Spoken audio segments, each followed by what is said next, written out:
Hello, my name is Mohammed Kimji. In today's video, I want to work through with you Book 1 of the Iliad, line by line. It's going to be an incredible experience for me to be able to do this because it will help me to articulate what I see in the Iliad and what I find so remarkable about um, what we read. Before we get to book number 1, however, we need to know some basic terms and the meaning of those basic terms. And I need to revisit the map that I put up briefly in my previous video about the introduction to the Iliad and the prelude to the Trojan War, because I want to show you um, some important places that will recur in our reading of the Iliad. So I'm going to start today by speaking about some important terms in the Iliad. And I'm going to start by narrowing my focus on the Olympian gods that are so pivotal in the story that we are about to begin reading. Traditionally, the Olympian gods lived on Mount Olympus in northern, what today we call Greece. And they were 12 in number, but there is no text that I know of that articulates exactly who these 12 gods were. We know that there are definitely um, certain gods that are among the 12, but then there are other gods that are mentioned that sometimes seem to be among the Olympians and sometimes not. So I'm just going to speak about the Olympian gods. Um, the Olympian gods lived on Mount Olympus. At least that's how they're presented in the myths. And they came into power by defeating the Titans, which was the generation, the older generation, the generation from which the Olympians came, in a 10-year war that is called the Titanomachy. And the king of the Olympian god, Zeus, led the Olympians to defeat the Titans, Zeus's father and his generation. And he threw these Olympian gods into the underworld, which was not a good place to be. Particularly, we find the Titans in Tartarus. Tartarus was a very, very bad place in the underworld to be. Um, so let me speak about the 12 Olympian gods. Mention to you which gods are among the 12, and then there are some other gods that you need to know, but sometimes they are listed among the 12, sometimes not. Zeus is the most important and the strongest and the most powerful of these gods. Zeus is the king of the gods.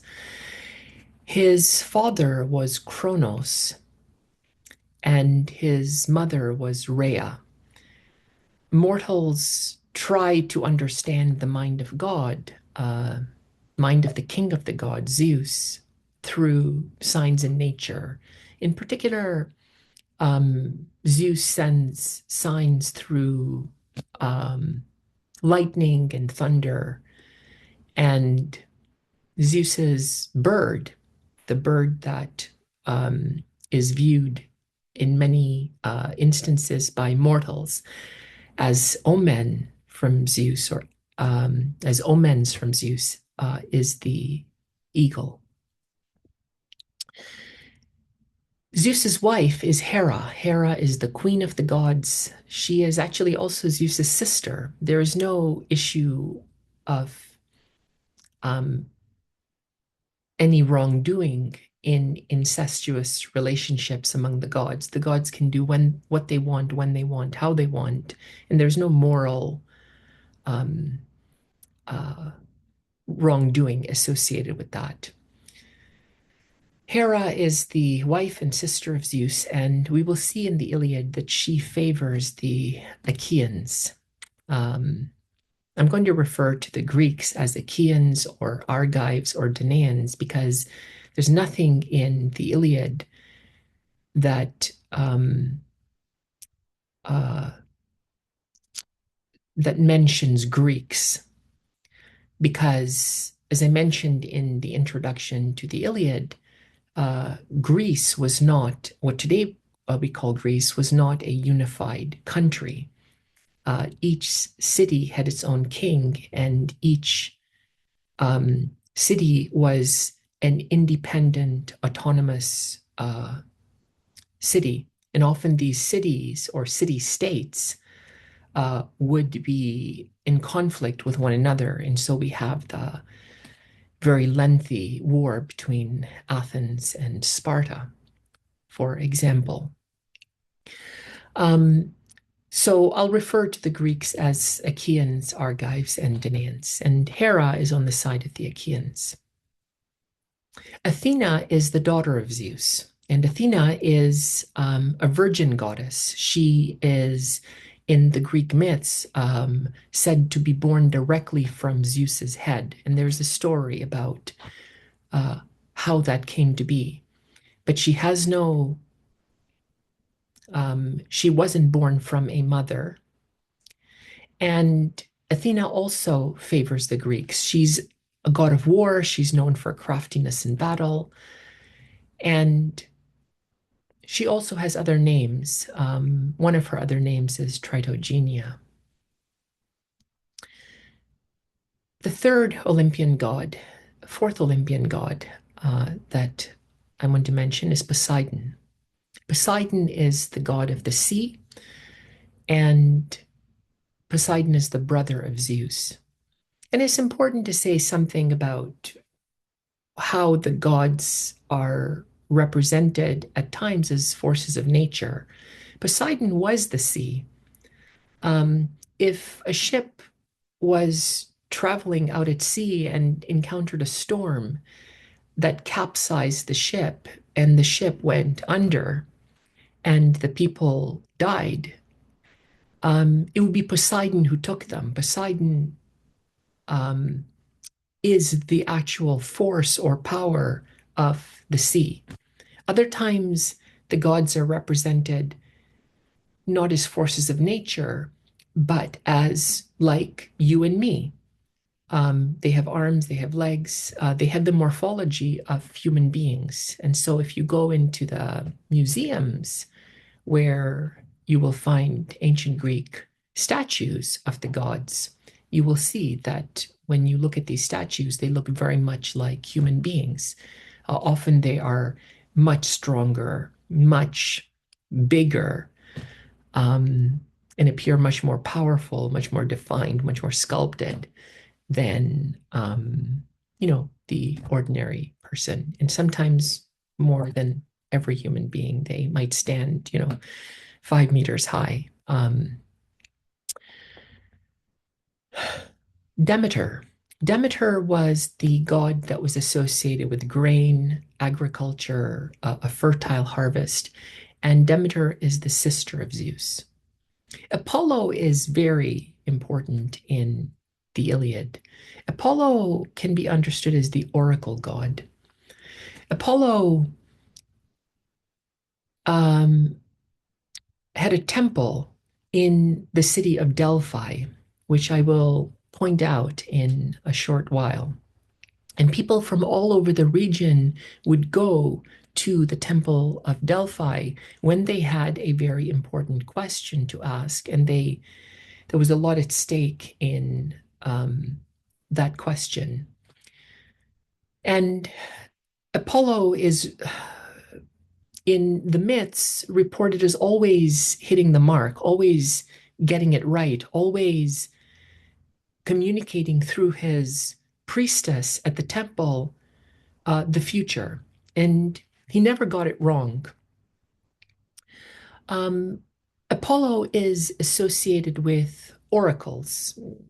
He had a priestess that was called the Pythia or Pythian, um, because the story of how Apollo established his temple was by killing a python in that area. And so the Pythian is the python priestess. But I won't get into that story, um, at least not at this point. Then Apollo had a temple at Delphi. Apollo is associated with healing. It's interesting because Apollo is also associated with plagues. Apollo is the bringer of the plagues.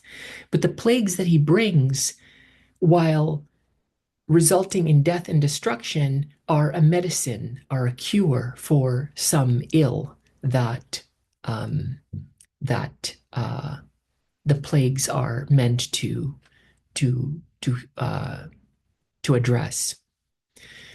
Apollo is the son of Zeus and Leto, and Apollo has other names. One of the names is Phoebus, which means bright, beaming, radiant. And another name for Apollo is Loxias, which means oblique or crooked, slanted. Artemis. Artemis is, like Athena, also a virgin goddess. She is associated with the hunt. She's associated with the wild. She is the daughter of Zeus and Leto, and Artemis is the sister of Apollo. Ares, another very prominent god in uh, the Iliad, and it makes sense because Ares is the god of war, the god of bloodshed. Um, Ares is if people are dying in on the battlefield, it would be Ares that is often used as the cause, or is often explained as the cause.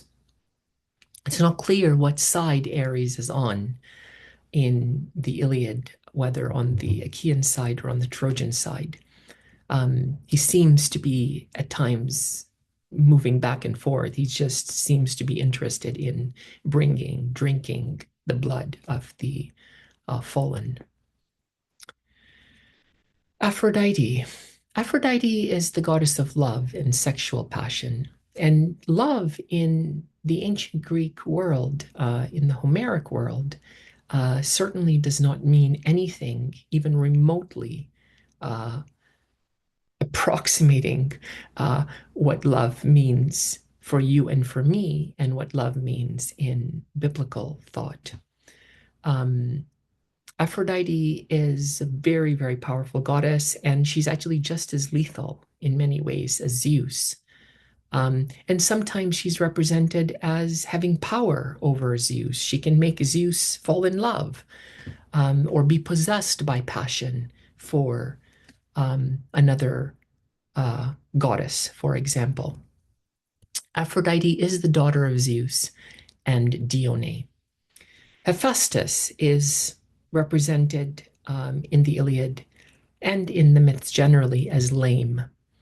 Hephaestus is sometimes described as limping.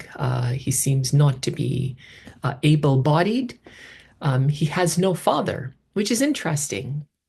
Athena has no mother, and she's the goddess of war or associated with war very closely. Hephaestus has no father, and he's lame. In the ancient Greek world, it's the father that provides the seed for the child, and the child grows from the father's seed. Seed comes from the word meaning, semen comes from the word meaning seed, literally. And you will see that in the Iliad, when the either a figure in the Iliad, a warrior, or the composer of the Iliad describes the genealogy of a hero, for example, he will do so from the father's line. Very, very rarely do you see the genealogy represented through the mother's line. It's the father again that provides the seed. And so the son is in many ways defined by the father or produced by the father. So Hephaestus is lame, has no father, um, and he's actually born directly from Hera. And there's a myth about that, which I don't need to get to here. Master blacksmith, he's the creator, the forger of weapons, and often you will find Hephaestus represented as being in his workshop, creating armor, creating chariots, and things like that. Hermes is the messenger god. Hermes is the son of Zeus and Maya. Hermes takes messages from one person or god to another. And Hermes is typically represented as carrying a message from the divine world to the human world. There was a courier company very close to where I live that shut down recently, but the courier company was called Hermes. I will never forget the function of Hermes. Hermes also has other names. One of the other names by which Hermes is referred to is Agriphantes or Argeiphontes. Argeiphontes. Now, those are the 11 gods that I've mentioned. I want to just look at some gods that, a couple of gods that it's not exactly clear whether they would belong to the pantheon of Olympian gods. One of the gods is Dionysus. Doesn't appear in the Iliad, but does in ancient Greek tragedies, and is a very, very powerful god, often associated with wine and intoxication, often associated with the blurring of boundaries. And Dionysus is the son of Zeus and Semele. Dionysus also has other names, including Bacchus and Bromius. The other god that doesn't appear in the Iliad, but that sometimes seems to be included among the Olympians is Hestia. Hestia is the virgin goddess. It's virgin goddess like Artemis and Athena, associated with the domestic home, and she is the sister of Zeus. Now there are other gods whose names you will need to know and whose functions you will need to know as you read, as you study carefully the Iliad. Thetis is one of the many nymph goddesses who inhabit the sea. Thetis is the mother of Achilles, and she is the wife of Peleus. And I mentioned in the introduction to the Bible video, introduction to the Iliad video that I gave just before this video, it was at the wedding of Thetis and Peleus that Zeus, it was the wedding of Thetis and Peleus that Zeus saw as his way out of the fulfillment of the prophecy that Thetis, Zeus's mistress, would give birth to a child who would be more powerful than Zeus. And so we have seen Zeus had ordered Eris, the goddess of conflict, discord, strife, not to attend the wedding because he wanted things to carry out as smoothly as possible. But Eris showed up anyway, and that's where she threw the golden apple. Muses. The Muses are daughters of Zeus. There are 9 of them. And we actually find a reference to the muse within the very first or second line of the Iliad. One of the muses is invoked in Homer's song as the source of the song. And this is actually in the very first line of the poem. Kronos. I mentioned that Kronos was the father of Zeus and the brother uh, well, he was um, the husband of Rhea, but he was also the brother of Rhea. I didn't mention that. And so once again, we see this incestuous connection among the gods, but there is nothing wrong with that. In the human world, incest is not a good thing. Rhea, mother of Zeus, wife of Kronos. The Furies. The Furies are not really discussed in the Iliad, but they do appear in critical moments in ancient Greek tragedy, and they are the goddesses of revenge. Hades is the god of the underworld. If a soldier dies, he goes to Hades. And within Hades, again, we have that region of Tartarus, which is a place of punishment. The river Styx is a river in the underworld, and the Olympian gods sometimes swear by this river when they make an oath that is destined to be fulfilled. And actually, the river Styx is the river in which um, the greatest hero in the Achaean forces was dipped when he was born, shortly after he was born, Achilles. And his mother, Thetis, took Achilles by the ankles and dipped his body in the river Styx, which is very important um, given the story of Achilles. And this is where I should turn to now, the main heroes and mortals that are mentioned in Book One of the Iliad. If I was to go through all of the figures that were mentioned throughout the Iliad, we'd be looking at hundreds and hundreds of names. But these are the names of those who appear in book number one.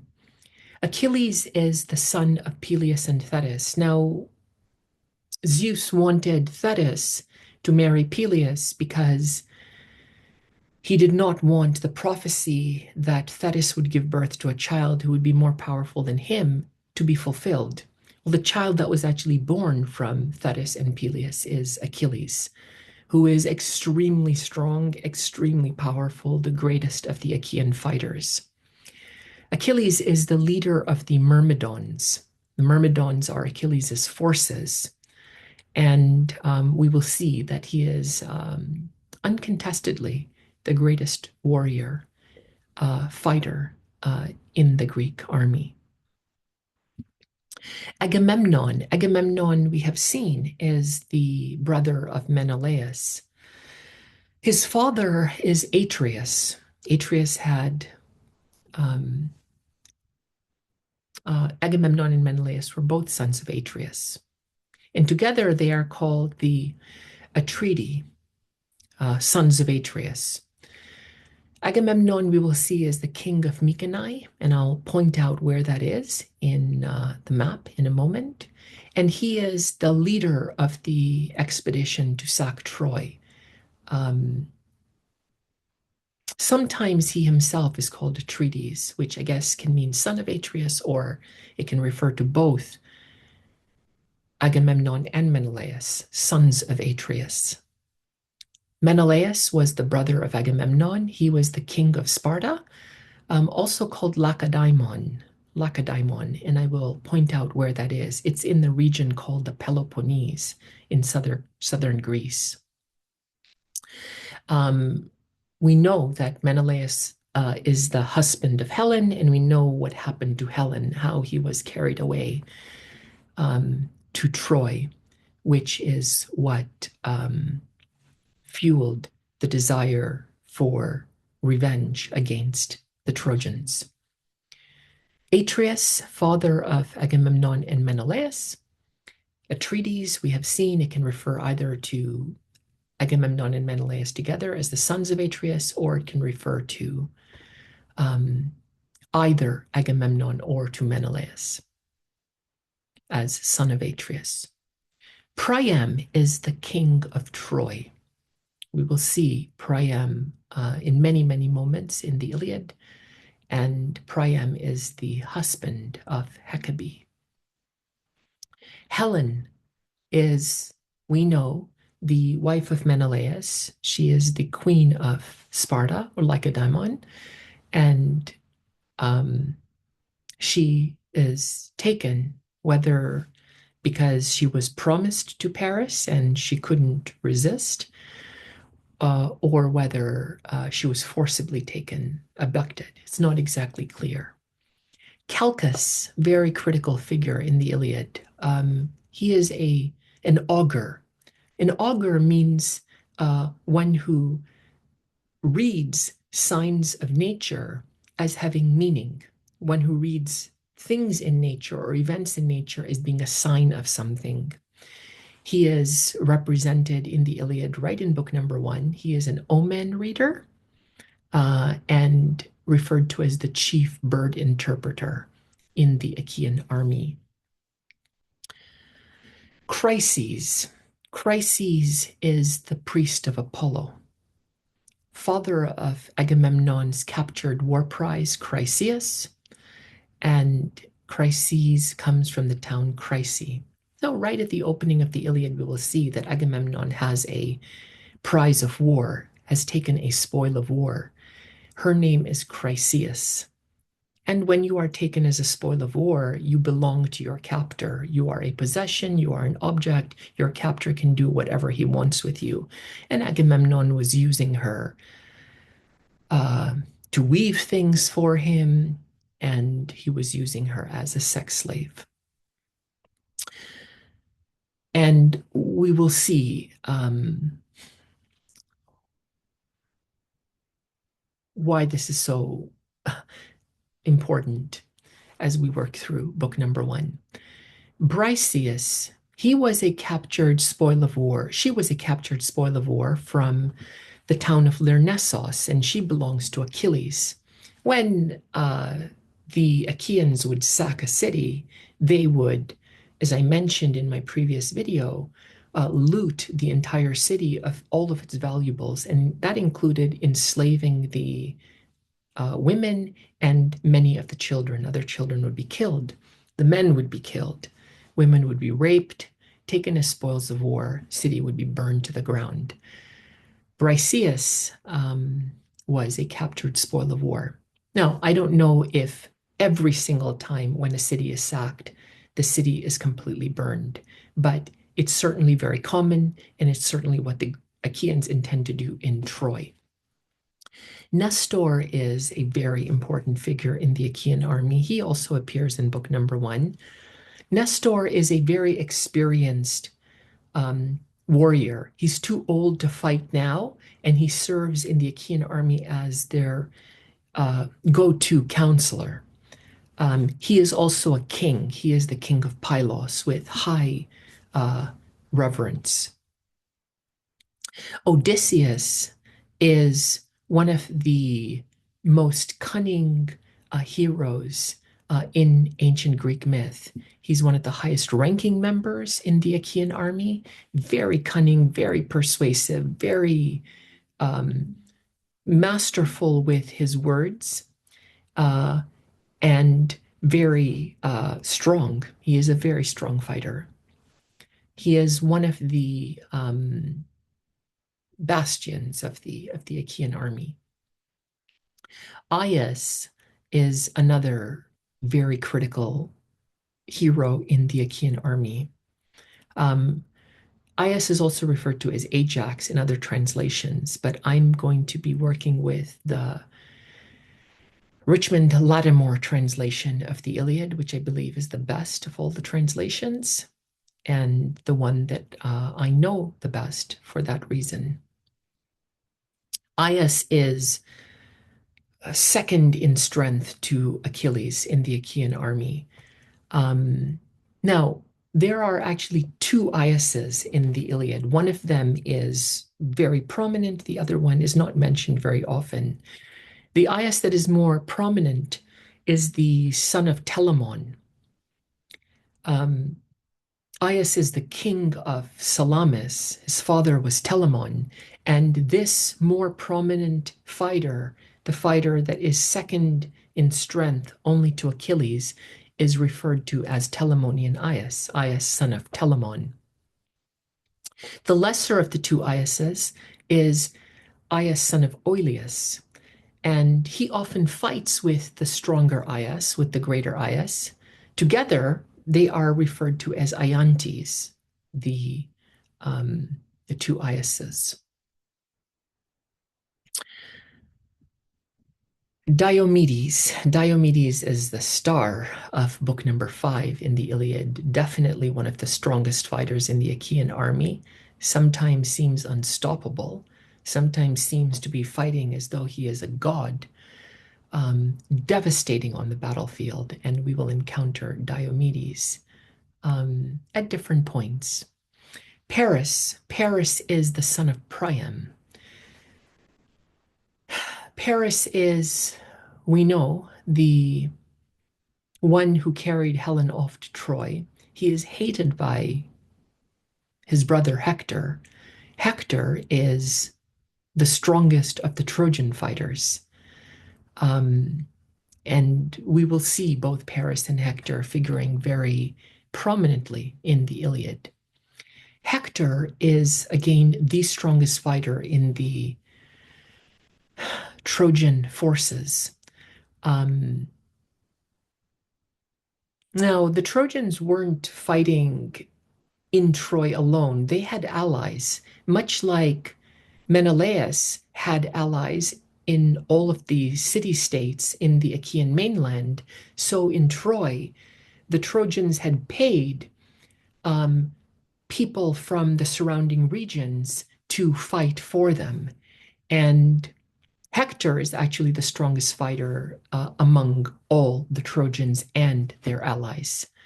Hector, son of Priam, brother again of Paris. Remember that the Greeks are never called Greeks in the Iliad, and there is no Greece in the Iliad. What we today call Greece was really a collection of independent city-states that functioned more or less apart from the others. They had their own government, they had their own laws, and the Greeks are referred to as Achaeans, Danaans, or Argives. Well, the Trojans also have another name by which they are referred to, Dardanians, son of Dardanos, one of the founders of Troy. And the city is located on the western coast of modern-day Turkey, part of a landmass called Asia Minor, as I mentioned in the previous video. Asia Minor literally means small Asia. Maybe what I will do now is turn to the map that I just wanted to show you so that you are aware of many of the important places that occur in the Iliad and that you will need to know as the story unfolds.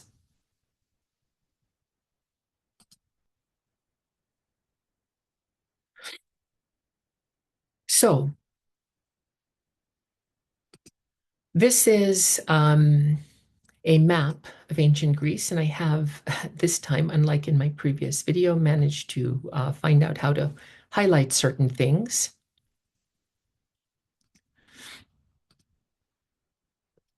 Okay. What I want to do is look, first of all, at a very small picture of a map. So this is just looking at the maps that I will be looking at in more detail in one image. And I want to start really right. Maybe I can turn this off. I want to start at the top of the Achaean mainland, okay, in northern, what we today call Greece. This is Mount Olympus. Mount Olympus is, again, where the Olympian gods are represented as living. Phthia This is the region of Achilles. Achilles is king of Phthia. If we move further south, we find a city called Opus. Now, the editor of my edition has put a question mark here, which means that he doesn't really know where Opus is. But Opus is the home of Achilles's closest companion, Patroclus. And Patroclus will not appear, at least as a dominant figure, until later in the Iliad. Pytho is the place where we find Apollo's temple, also called Delphi. And this region was again where everyone in the Achaean mainland would go to when they needed an oracle from Apollo. They would go to the temple of Apollo, and at the temple of Apollo, there was a priestess, the Pythian, and she is reported to have been in some kind of a trance, hanging onto a branch of the laurel tree. And some speculators have suggested that she was in a trance because that area is located on a fault line, and the gases from the earth would put her out of her mind. But she was the mouthpiece of Apollo. To the east, we find a region called Aulis. And Aulis is where the Achaean ship sailed from when they left for Troy. So to get to Troy, the Achaeans sailed from Aulis and they traveled. Let's see if I can use the toolbar again.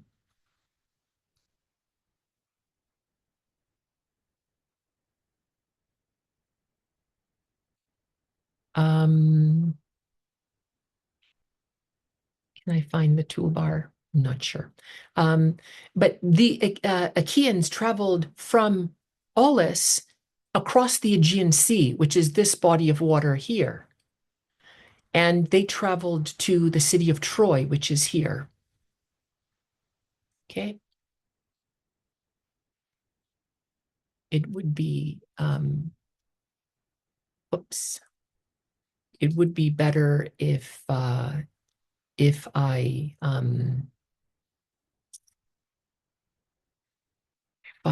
figured out how to use the tool. I can't right now. Okay.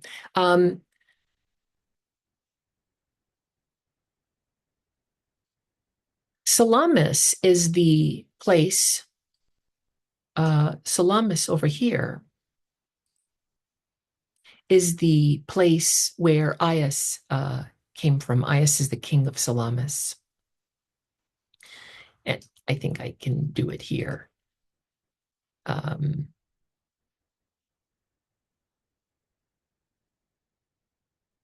apologize. Salamis is the place where Aias is the king, greater Aias, son of Telamon. Mycenae is the home of Agamemnon. Mycenae is the I really don't like technology for doing this kind of stuff. Mycenae is the home of Agamemnon. Argos is the home of Diomedes. Diomedes is, again, one of the strongest Achaean fighters. Pylos is the home of Nestor. We are now in the Peloponnese. Actually, Mycenae or Mycenae is also in the Peloponnese, but this is southern Greece. Pylos is the homeland of Nestor. Okay, Pylos is the homeland of Nestor. Now, the Achaeans sailed from Aulis, traveled across the Aegean Sea, and Troy is here in the western part of Turkey. And around Troy, we also have surrounding, we have cities, and Lyrnessos is where Achilles' war prize came from, Briseis. And we don't know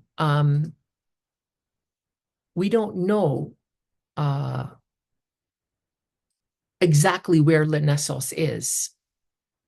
The highlight now has disappeared. We don't exactly know where Lyrnessos is, but the editor has put a question mark and he's just speculating that it could be here. Chryse is where the father of Chryseus comes from, and the father of Chryseus is Chryses. So don't confuse Chryse, which is the town from which Chryses comes from, with Chryses, the father of Chryseus. Chryseus literally means daughter of Chryses.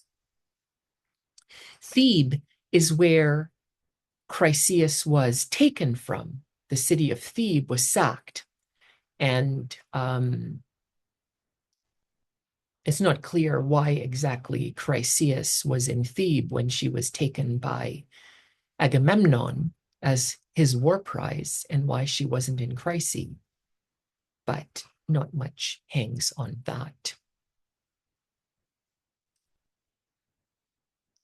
Okay, we are ready to start working through book one of the Iliad, line by line, after that traumatic moment, several moments that I had trying to work the map using the highlighter.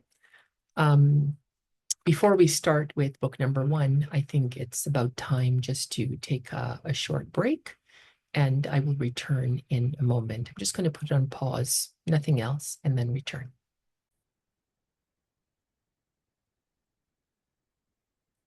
Before I begin working through book one of the Iliad, line by line, I should mention a couple more things. The first thing is that as a reader of the Iliad, it's really, really important to make use of the glossary at the back of your text. When you are reading, you're going to come across certain terms, names of people, names of places, and you're not going to always know what those terms mean. So the glossary is kind of like a mini dictionary, and it defines the terms that the editor believes need explanation. So the glossary is very important. Also, the Iliad is separated by lines. It's a poem. And the line numbers will correspond to all editions of the Iliad that have the same translation. Different translations may not correspond, but I'm using the Richmond Lattimore translation of the Iliad, and if I have line number one in my edition, and you are using the Richmond Lattimore translation, and you have line number one in your edition, those two line numbers will be exactly the same. It's also how scholars reference lines in the Iliad. They don't reference by page numbers because different editions, paperback, hardcover, different layouts, they all have different number of pages.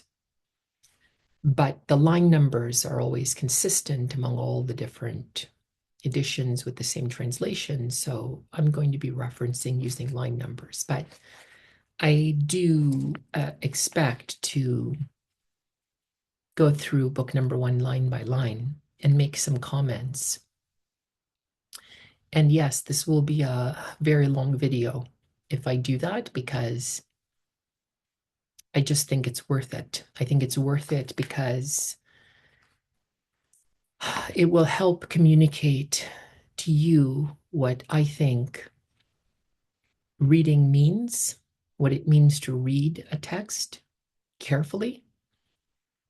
And it will be very helpful to go through the text line by line and to raise questions and make comments about it, because I want you to see how much is contained and involved in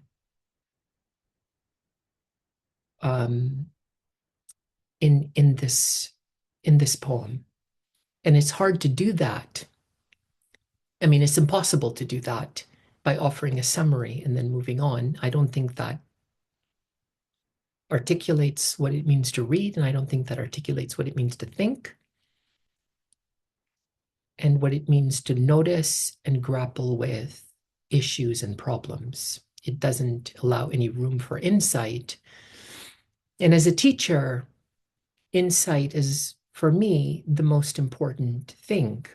I need to express insight, and I need my students to express insight. And that can only be done if enough effort and time is taken to teach and enough effort and time is taken to learn. So that's what I'm hoping to communicate in the work that I want to do. Whenever I need to take a break, I'm just going to pause the video and then return and continue it until I finish book number one. Book number one begins in the following way. Now, in the ancient text, you didn't have a division of books, and you didn't have the editorial distinctions and layout that you have here. It read as one poem. It was listened to as one poem.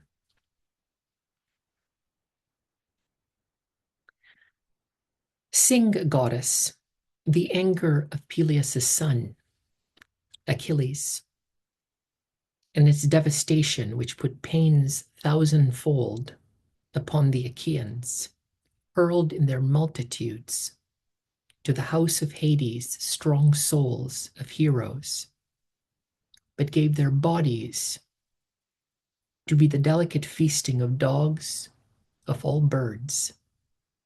And the will of Zeus was accomplished since that time, when first there stood in division of conflict Atreus' son, the lord of men, and brilliant Achilles. What an interesting opening to this poem. The poet begins by saying, "Sing, goddess, the anger of Peleus' son Achilles." Before the poem was ever written down, it was sung. And during the time of Homer, this poem would have been sung. Who is singing the poem? Well, the composer says, "Sing, goddess." It's almost as though the poet understands himself as a mouthpiece for the goddess. He understands himself as transmitting a song that is given to him by the goddess. He doesn't understand himself to be a creator of the poem. This poem is not fiction. This poem is not entertainment. This poem is not meant to tell a story that is make-believe. This poem is the song of the divine that is communicated through the poet, who understands himself to be a mouthpiece.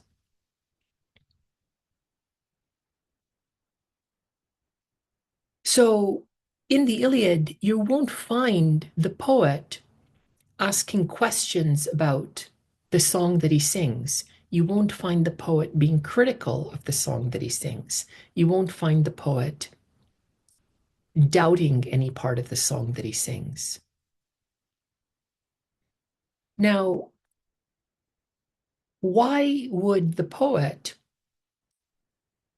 rest the ground of his song, the source of his song, in the goddess? What does it give to him that he wouldn't otherwise have?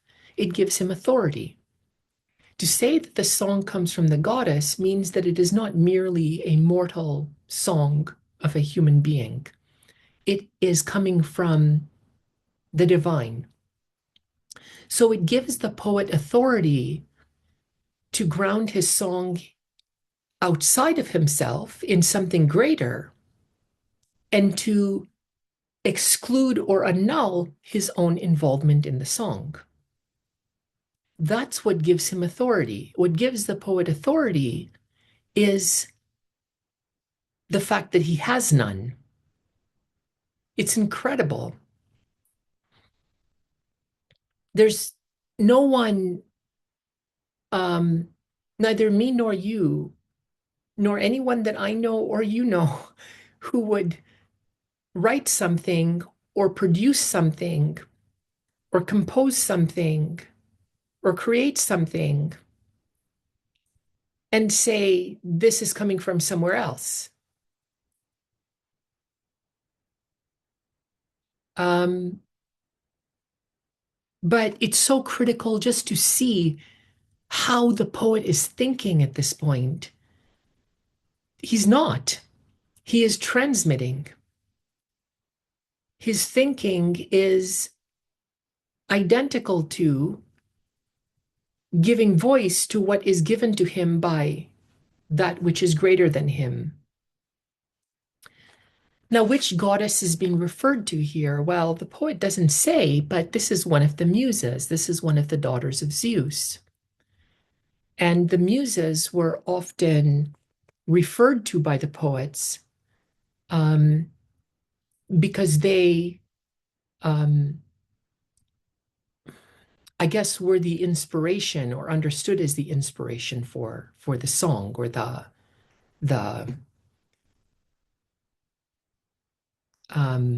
the creation, even creation. It's not a creation, but the the the song itself.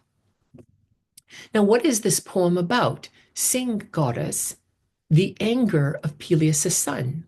It's about the anger of Achilles. You notice right from the opening of the Iliad, the poet indicates that the song is not about the Trojan War. The song is about the anger of Achilles. In fact, the first word in the ancient Greek is menin, which is a variant of the word menis. Menis means anger. Menin aidethea Piliadeo Achilleos. Anger, sing, goddess, son of Peleus, Achilles. So, what is going to be described in the opening pages of the Iliad, book number 1, is what is Achilles' anger? Where did it come from? Why is he angry? What happened? We know in the opening lines that I read that the anger of Achilles brought devastation that put pain thousandfold upon the Achaeans. So the army that Achilles was fighting for suffered as a result of his anger. Thousands of people died. The text doesn't say thousands, but it put pain thousandfold. But we know as we read just a few days of the war, an account of the few days of the war, which is what the Iliad concerns, the anger of Achilles within those few days, that many, many, many, many, many Achaeans died. And The Achaians who died, we are told, went to the house of Hades, that's the underworld, strong souls of heroes, but gave their bodies to be the delicate feasting of dogs and of birds. That was the worst thing that could happen to a body, to a dead body, to a corpse, that it would be left for the dogs and the birds, that it would be mutilated, that it would be desecrated, that it would be eaten by the animals. Burial was an extremely, extremely important part um, of ancient Greek life. And they took great care to follow specific customs of burial.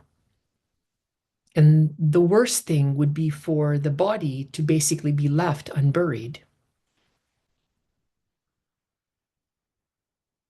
Now, it's also very interesting that the poet, in the opening lines, communicates that the ultimate cause of everything that happened in the story that he's going to tell is Zeus. He says, thus the will of Zeus was accomplished. Zeus is understood here as the ultimate reason, the ultimate cause for what happens.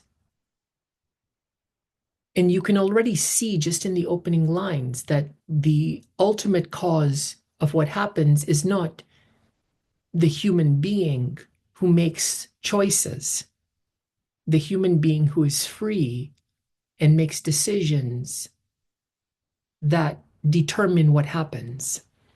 The cause is the divine that is beyond the human being. And we will see that there are passages in the Iliad where the mind of Zeus cannot be known. So while Zeus is represented throughout the Iliad as speaking like human beings and as having arguments with his wife like human beings do, and um, doing things that human beings do, that's because the only way that the poet can represent that which he doesn't know is in terms of what he does know. But the ultimate um, cause of things is that which the human being doesn't know. The human being suffers the will of Zeus. The human being doesn't um, create it. The human being experiences what Zeus wills after it has already happened or as it is already happening.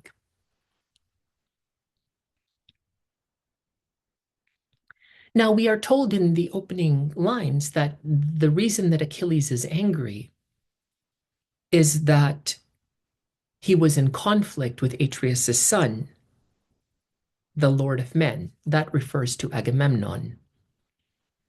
And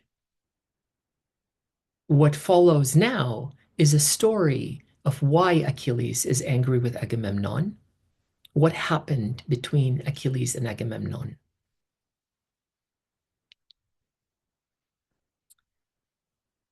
Now, the poet doesn't tell you that he's going to recall at this point um, something that happened in the 10th year of the Trojan War.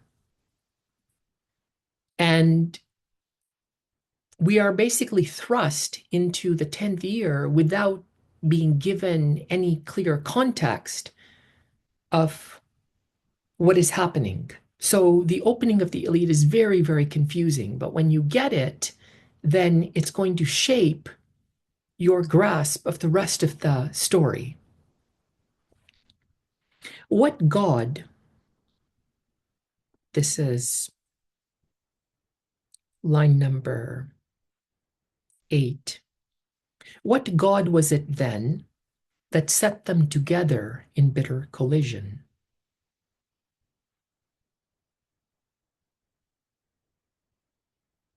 Zeus's son and Letos, Apollo, who in anger at the king drove the foul pestilence along the host. And the people perished, since Atreus' son had dishonored Chryses, priest of Apollo, when he came beside the fast ships of the Achaeans to ransom back his daughter, carrying gifts beyond count, and holding in his hands, wound on a staff of gold, the ribbons of Apollo, who strikes from afar, and supplicated all the Achaeans, but above all Atreus' two sons, the marshals of the people. Sons of Atreus, and you other strong grieved Achaeans, to you may the gods grant, who have their homes on Olympus, Priam's city, to be plundered, in a fair homecoming thereafter. But may you give me back my own daughter and take the ransom, giving honor to Zeus' son who strikes from afar, Apollo. Then all the rest of the Achaeans cried out in favor that the priest be respected and the shining ransom be taken. Yet this pleased not the heart of Atreus' son Agamemnon, but harshly he drove him away with a strong order upon him. Never let me find you again, old sir, near our hollow ships, neither lingering now nor coming here again thereafter. For fear your staff and the gods' ribbons help you no longer. The girl I will not give back. Sooner will old age come upon her in my own house, in Argos, far from her own land, going up and down by the loom, and being in my bed as my companion. If I was a reader of the Iliad, I wouldn't know what is happening at this point. It's very, very confusing. There are a lot of things happening. There are a lot of references being made to things that have not yet been discussed that I would need to know in order to understand what has been discussed. The poet begins in the lines that I read at line number 8, asking, what god set Agamemnon and Achilles in conflict?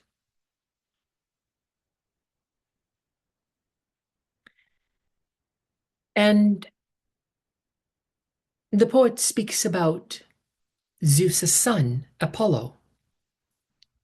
Apollo is the reason, because Apollo sent a plague upon the Achaean army as a result of something that Agamemnon did. The plague is the foul pestilence referred to at line number 10. And this happened in the 10th year of the war that Apollo sent this plague that left the Achaeans dying. Well, why did Apollo send this plague? Because Atreus' son, Agamemnon, had dishonored Apollo's priest. Apollo's priest is Chryses.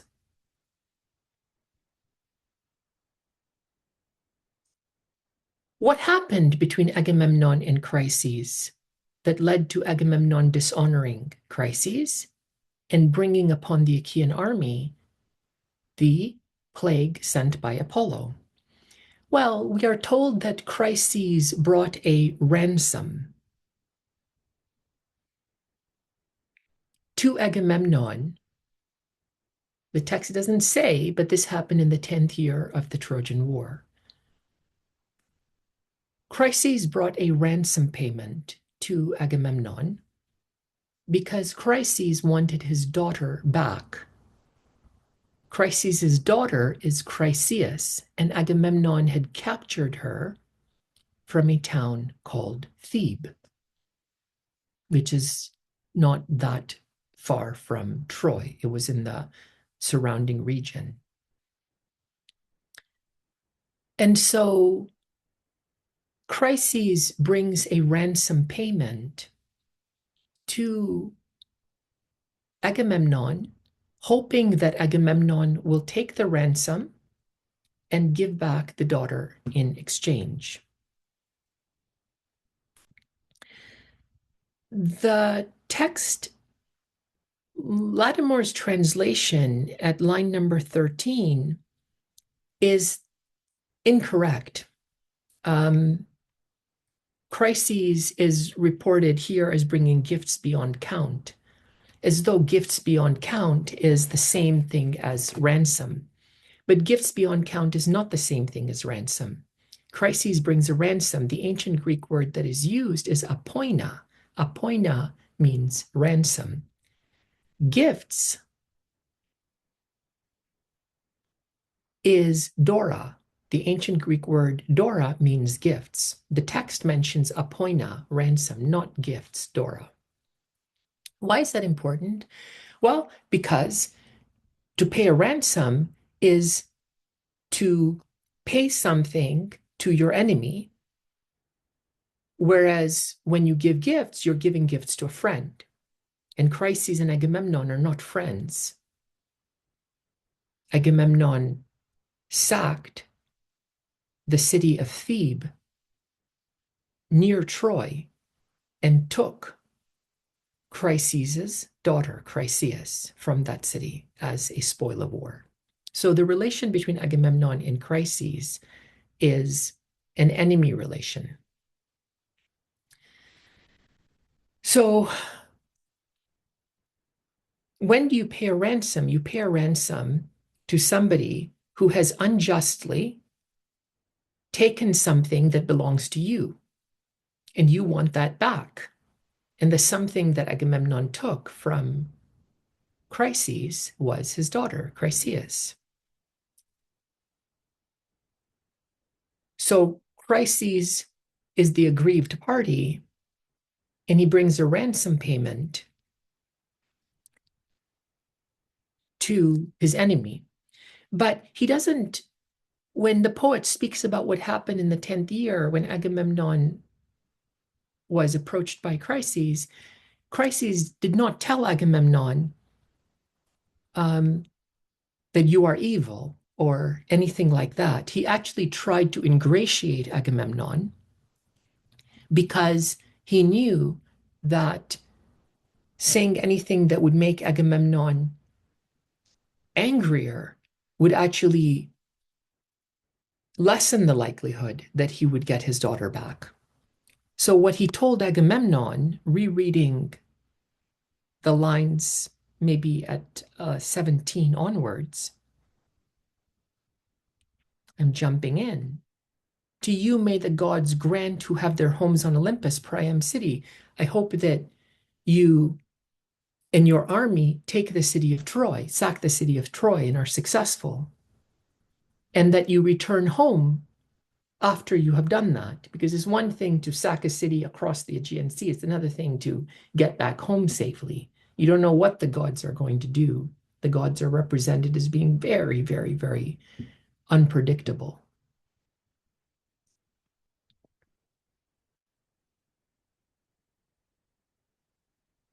Now, the Achaeans, we are told, want Agamemnon to give the daughter back at about lines 23. They're crying out that the priest be respected and that Agamemnon accepts the ransom. But Agamemnon does not do that. Agamemnon tells the father, Chryses, that he doesn't want Chryses to come to the ships any longer. And I'm going to reread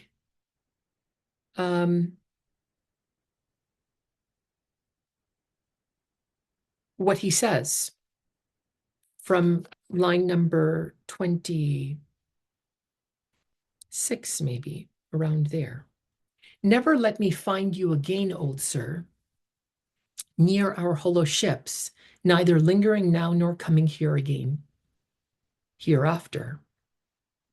For fear your staff and the gods' ribbons help you no longer, right? Don't expect that just because you're the priest of Apollo, you will take advantage of me or overpower me.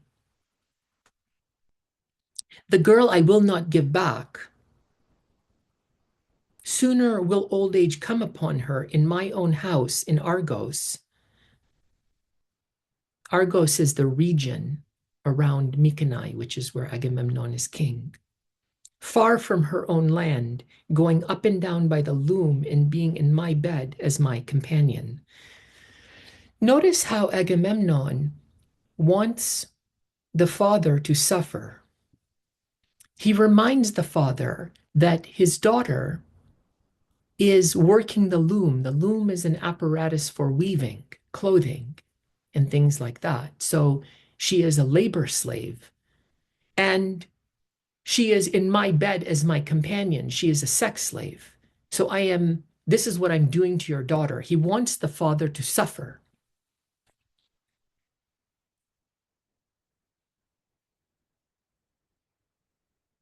And he tells the priest to go away. Line number 33 onwards. So he spoke, and the old man in terror obeyed him and went silently away beside the murmuring sea beach. Over and over the old man prayed as he walked in solitude to King Apollo, whom Leto of the lovely hair bore. Hear me, Lord of the silver bow, who set your power about Chryse and Killa the sacrosanct, to our Lord and strength over Tenedos, Smintheus. If ever it pleased your heart that I built your temple, if ever it pleased you that I burned all the rich thigh pieces of bulls, of goats, then bring to pass this wish that I pray for. Let your arrows make the Danaans pay for my tears shed. Okay, we don't need to work through all the different parts of what is in Chryses' prayer to Apollo, but when Chryses is rejected by Agamemnon, Chryses has been dishonored and he wants revenge. Now, let me say a few words about honor. The ancient Greek word in the Iliad for honor is time. And time is literally a portion of a man's value. If you take away a man's honor, you are literally taking a piece of his value.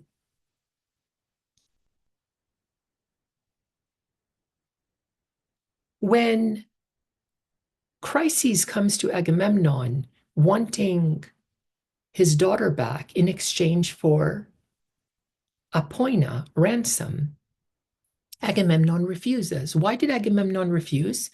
Well, the text doesn't say this, but he did not want to lose honor to Chryses. Text doesn't say this explicitly.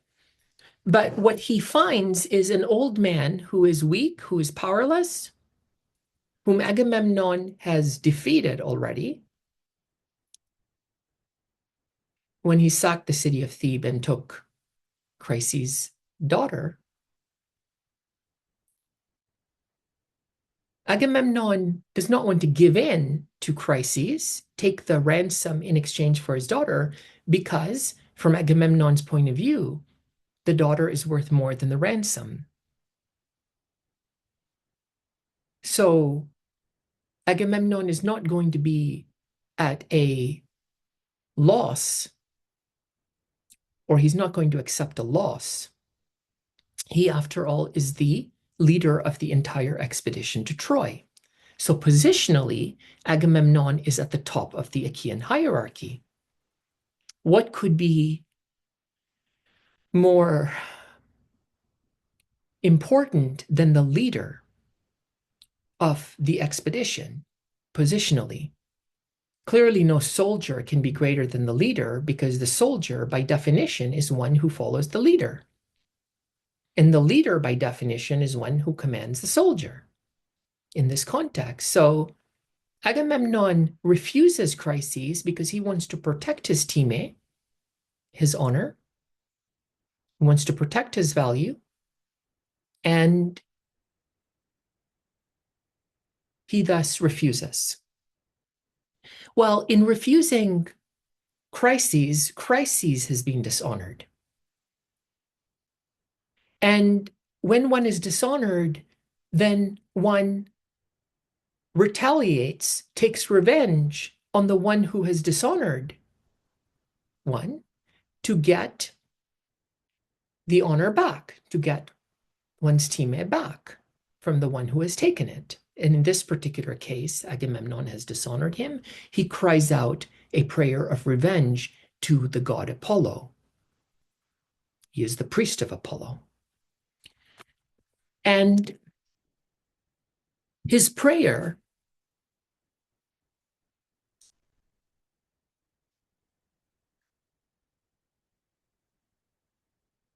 in his prayer, Chryses refers to Apollo as Smintheus.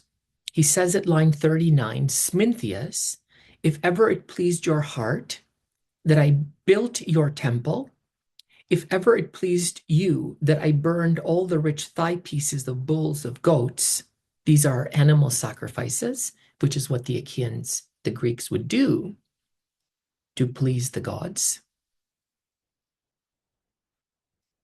then bring to pass this wish that I pray for. Let your arrows make the Danaans pay for my tears shed. Now, Smintheus, when he refers to Apollo as Smintheus, he's referring to Apollo as the mouse god.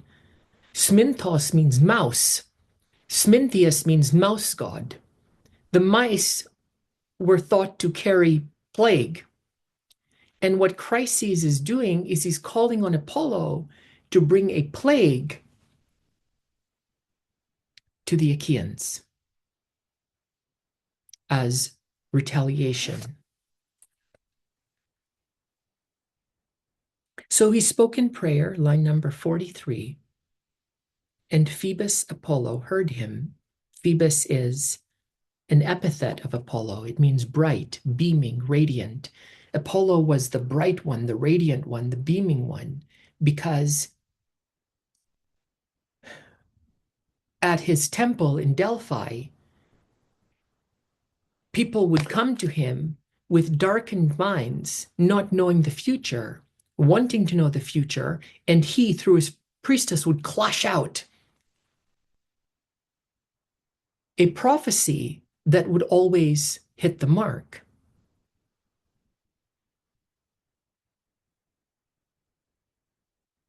Always hitting the bullseye.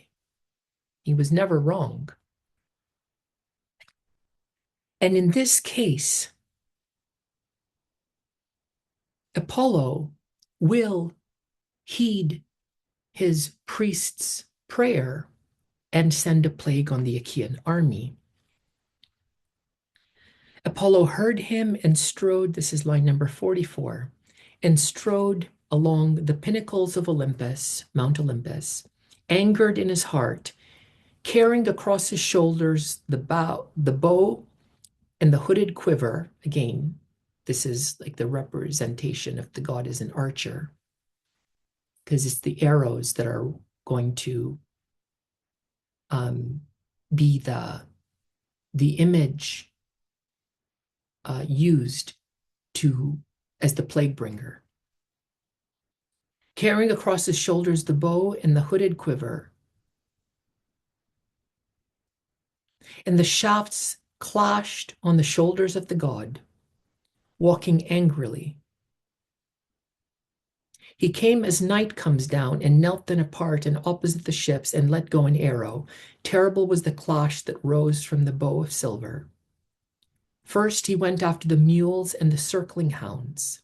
The animals will suffer the plague. They will begin to die. And let go a tearing arrow against the men themselves. The men will be afflicted, and they will begin to die, and struck them. The corpse fires burned everywhere and did not stop burning.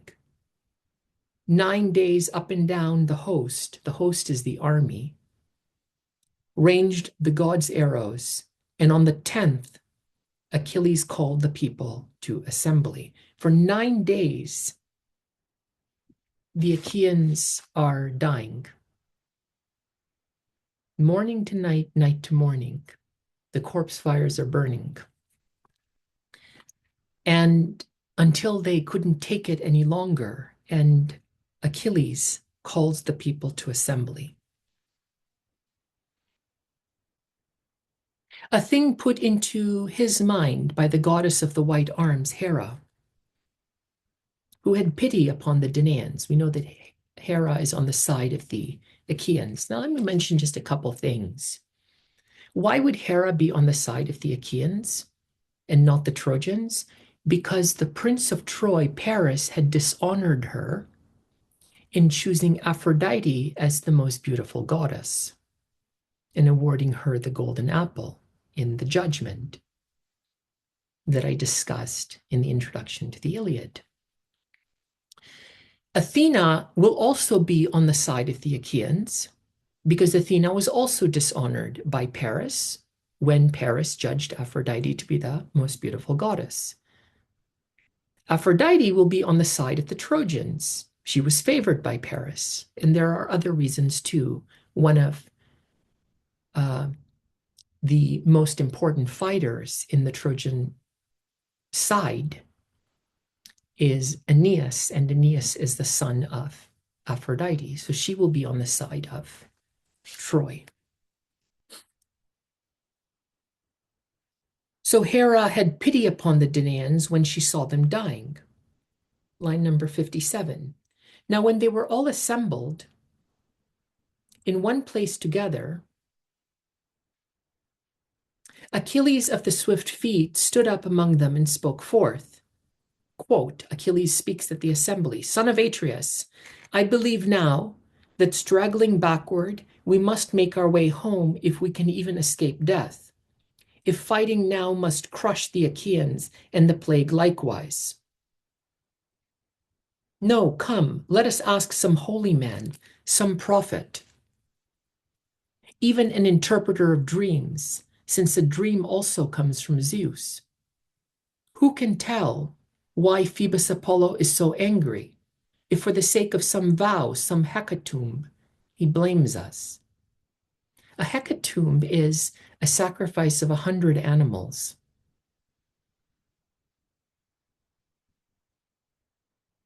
Literally 100 cattle, but it can also include other animals.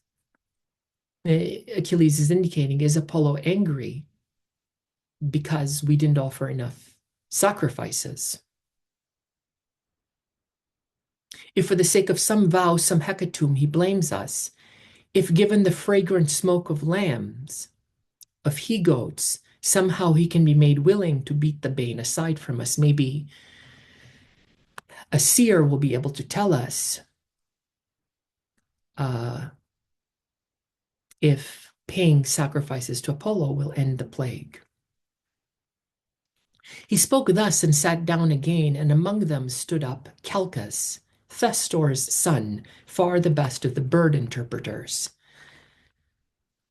Calchas is a seer. A seer is an observer of nature and an interpreter of the events in nature, which the seer understands as signs from the gods.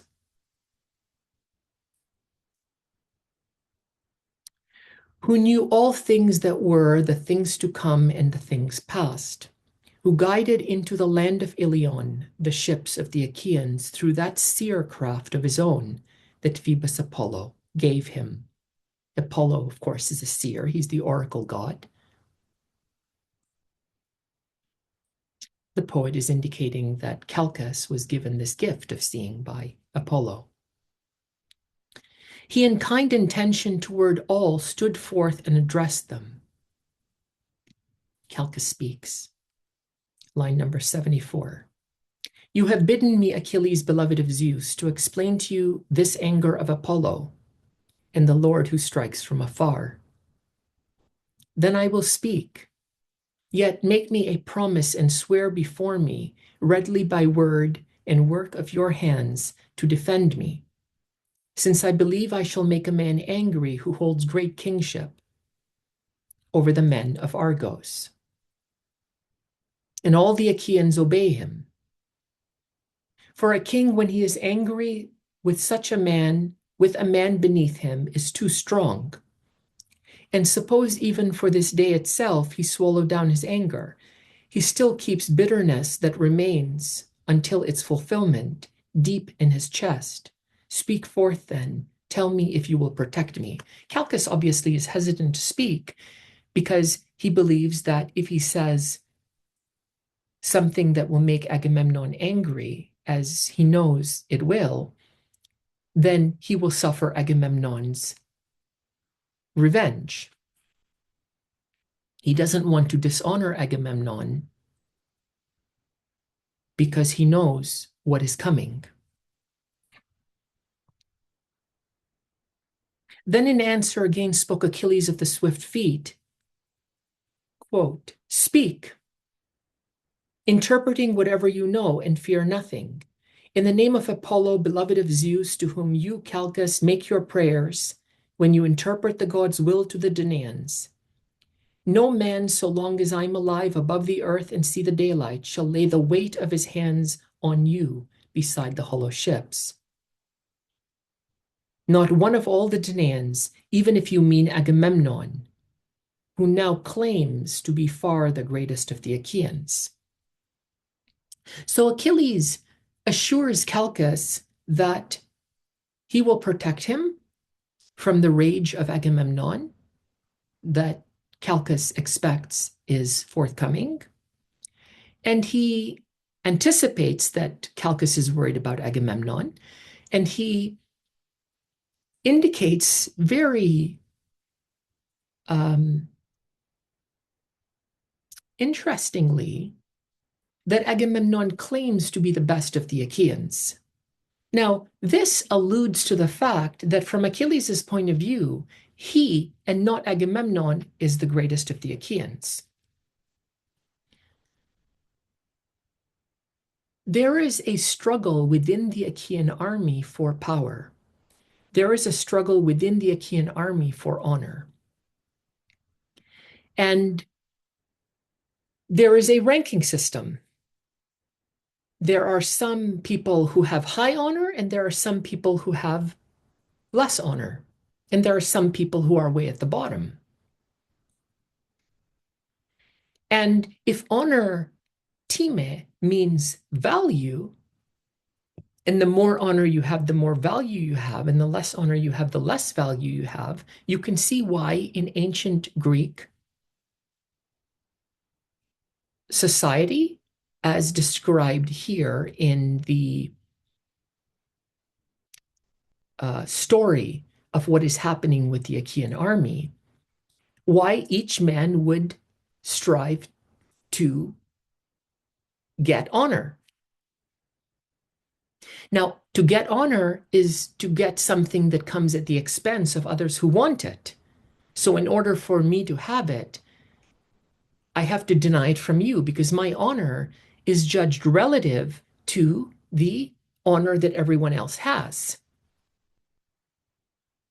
And if someone has more than me, it means that I have less than that person and am lower in the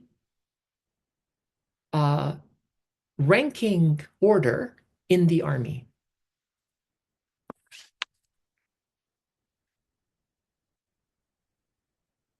Line number 92. At this, the blameless seer took courage again and spoke forth. No, it is not for the sake of some vow or hecatomb he, Apollo, blames us, but for the sake of his priest, whom Agamemnon dishonored, and would not give him back his daughter, nor accept the ransom. Therefore the archer sent griefs against us, and will send them still. nor sooner thrust back the shameful plague from the Danaans, until we give the glancing-eyed girl back to her father without price, without ransom, and lead also a blessed hecatomb to Chryse. Thus we might propitiate and persuade him. So now Calchas has said that if the Achaeans are to stop the plague, they need to propitiate. To propitiate means to appease the anger of Apollo, who sent the plague because Agamemnon rejected his priest, Chryses, when he came with Apoina ransom to get back his daughter. And now Chryses says the daughter, Chryseis, must be returned without a ransom. In addition, a hecatomb must be offered to Apollo at Chryse, the town of Chryses, the priest of Apollo. Well, you can see or anticipate how Agamemnon is going to take these words from Calchas. And I want to turn to what Chryses says. But I need to take a very short break and I will return.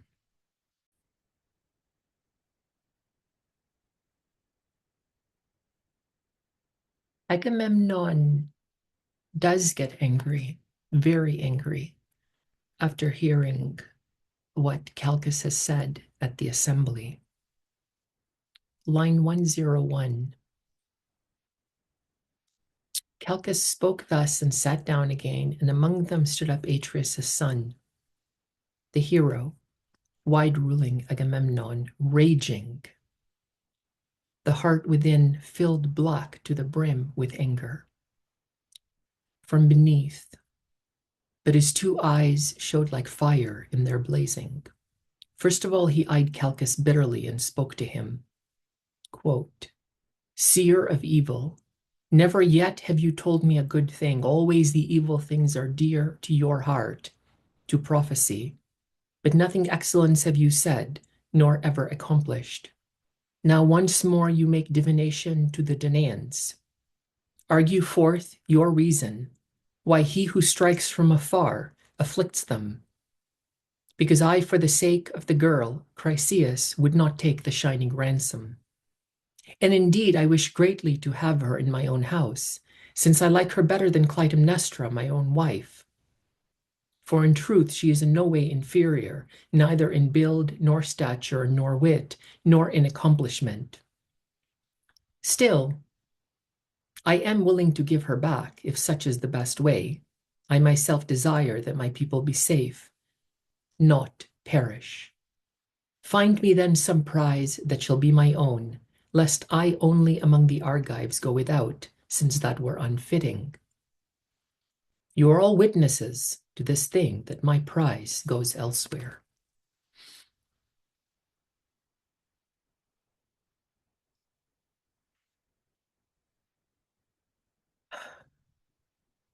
Agamemnon likes Chryseis more than Clytemnestra or Clytemnestra, his own wife. You can already see that marriage here is not a commitment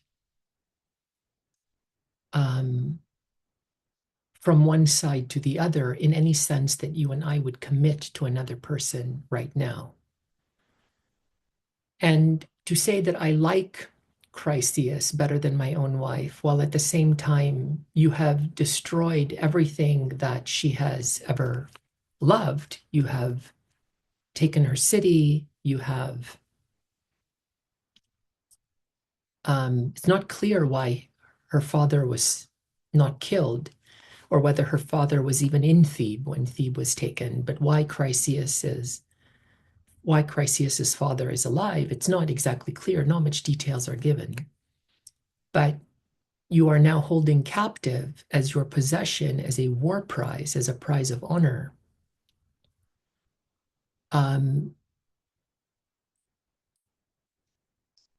the one whom you say that you like. That's not unusual in the world of Homer, because time, honor, is directly dependent upon what you have. And if you have many war prizes, your honor, many war prizes of high value, your honor increases proportionately. What you are or who you are is not dissociated from what you have. What you have actually defines who you are, what you are, how much value you have, how much honor you have. There is no concept of intrinsic value of the human being. From Chryseis's perspective, his daughter, of course, is his daughter. From Agamemnon's perspective, the daughter is a thing, a possession. But even the relation between Chryses and his daughter is not a relation that is grounded in the consciousness of the intrinsic value of the person. There is a familial relation, and there's familial affection, and there's the role that the father plays is in force here, but there is no moral standpoint on the girl. It's hard to see at this point from Chryses' standpoint, because he doesn't speak very much about his daughter. But we can see from Agamemnon's standpoint, the daughter is simply an object that he likes because of the honor that she represents.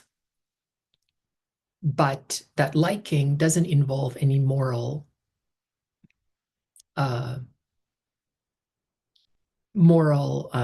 relation.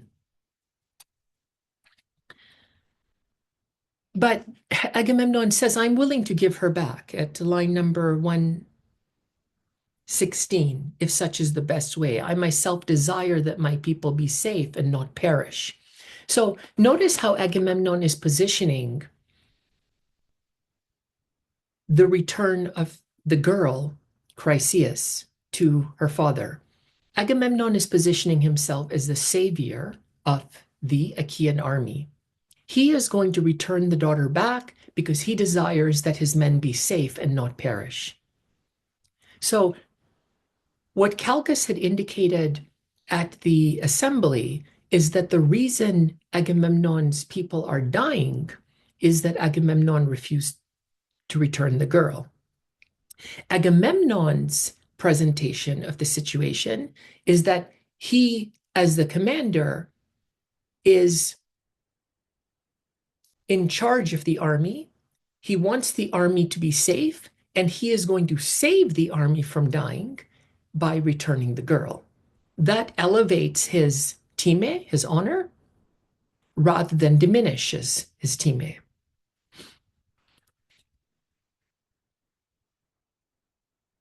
But also, when Agamemnon says that he is going to return the girl to her father, he wants a replacement prize.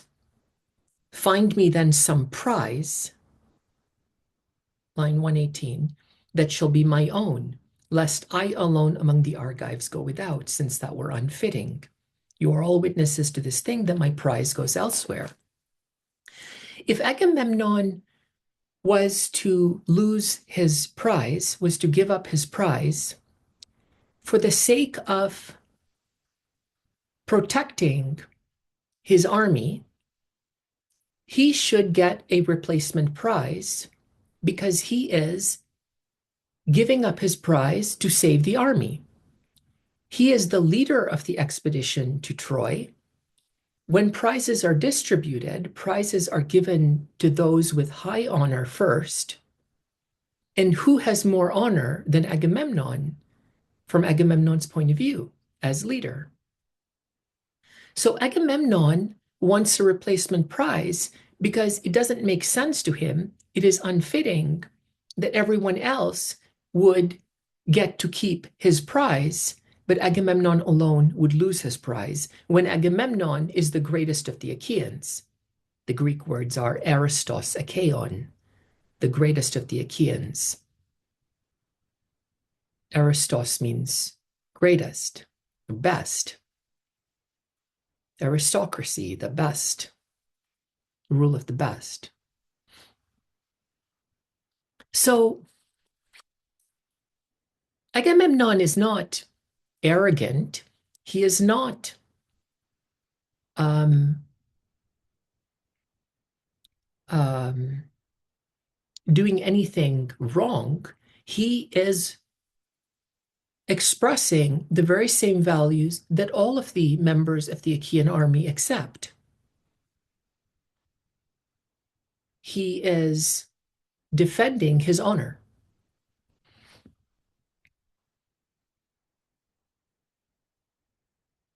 Then in answer again, line number 121, then in answer again spoke brilliant, swift-footed Achilles. Achilles is swift-footed because he's very fast. Son of Atreus, most lordly, greediest for gain of all men, how shall the great-hearted Achaeans give you a prize now? There is no great store of things lying about that I know of. But what we took from the cities by storm, i.e., when we sacked them, apparently they had sacked a number of cities before going to Troy. It doesn't seem like they sacked them while they were in Troy, while they were fighting in Troy, but they sacked them at some time before. What we took from the cities by storm has been distributed. It is unbecoming for the people to call back things once given. No, for the present, give the girl back to the god. We Achaeans thrice and 4 times over will repay you. If ever Zeus gives into our hands the strong-walled citadel of Troy to be plundered. So Achilles tells Agamemnon that he must give the girl back, and the Achaeans will give him 3 and 4 times more if they ever take the city of Troy. So it's conditional. Agamemnon's honor will be restored more than what he lost, more than he had when he lost a portion of his honor by giving up the prize, if Troy is ever taken. Of course, this is the 10th year and Troy hasn't been taken. It may never be taken. Agamemnon is not going to accept this. Then in answer again spoke powerful Agamemnon, not in that way, good fighter, though you be, godlike Achilles, strive to cheat, for you will not deceive, you will not persuade me. Line 133. What do you want? To keep your own prize and have me sit here lacking one? Are you ordering me to give the girl back? Either the great-hearted Achaeans shall give me a new prize, chosen according to my desire, to atone for the girl lost, or else if they will not give me one, I myself shall take her. Your own prize, or that of Aias, or that of Odysseus, going myself in person, and he whom I visit will be bitter. So Agamemnon threatens at this point to take Achilles' prize as replacement for Chryseis, or the prize of Aias, or the prize of Odysseus. Now, these are 3 of the top ranking members in the Achaean army. Agamemnon must take a prize from a top ranking member of the Achaean army because the top ranking members have the prizes which have the most value. So he's not going to take a prize from somebody who is ranked very low in the Achaean army because the prize of that person will not suffice to atone for the honor that Agamemnon has lost. But of course, in threatening to take Achilles' prize, now he threatens to take a portion of Achilles' honor, a portion of Achilles' value.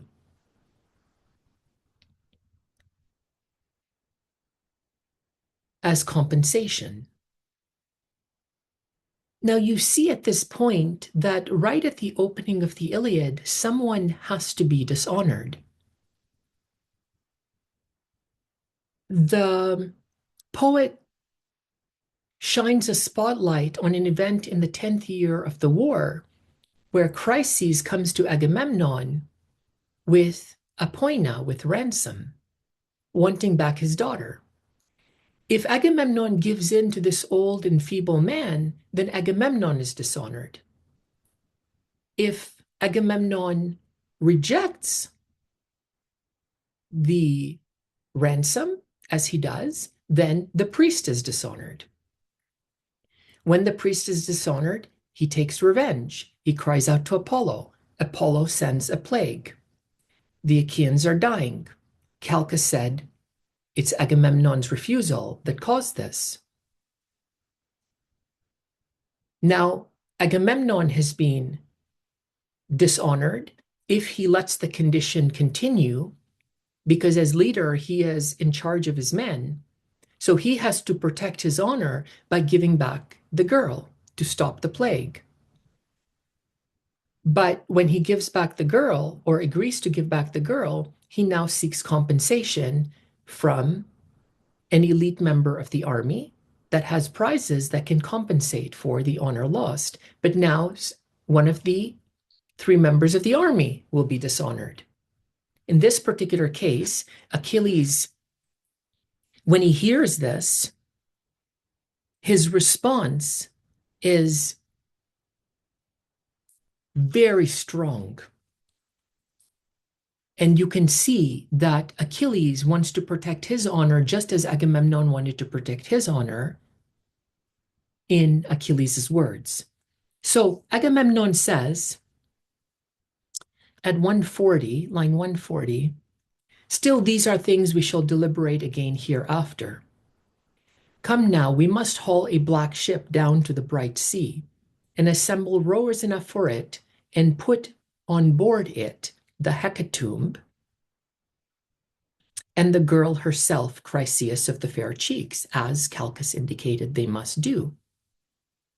And let there be one responsible man in charge of her, either Aias or Idomeneus, or brilliant Odysseus, or you yourself, son of Peleus, most terrifying of all men. To reconcile by accomplishing sacrifice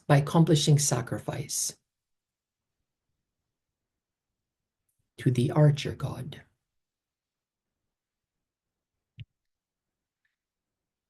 Achilles says to Agamemnon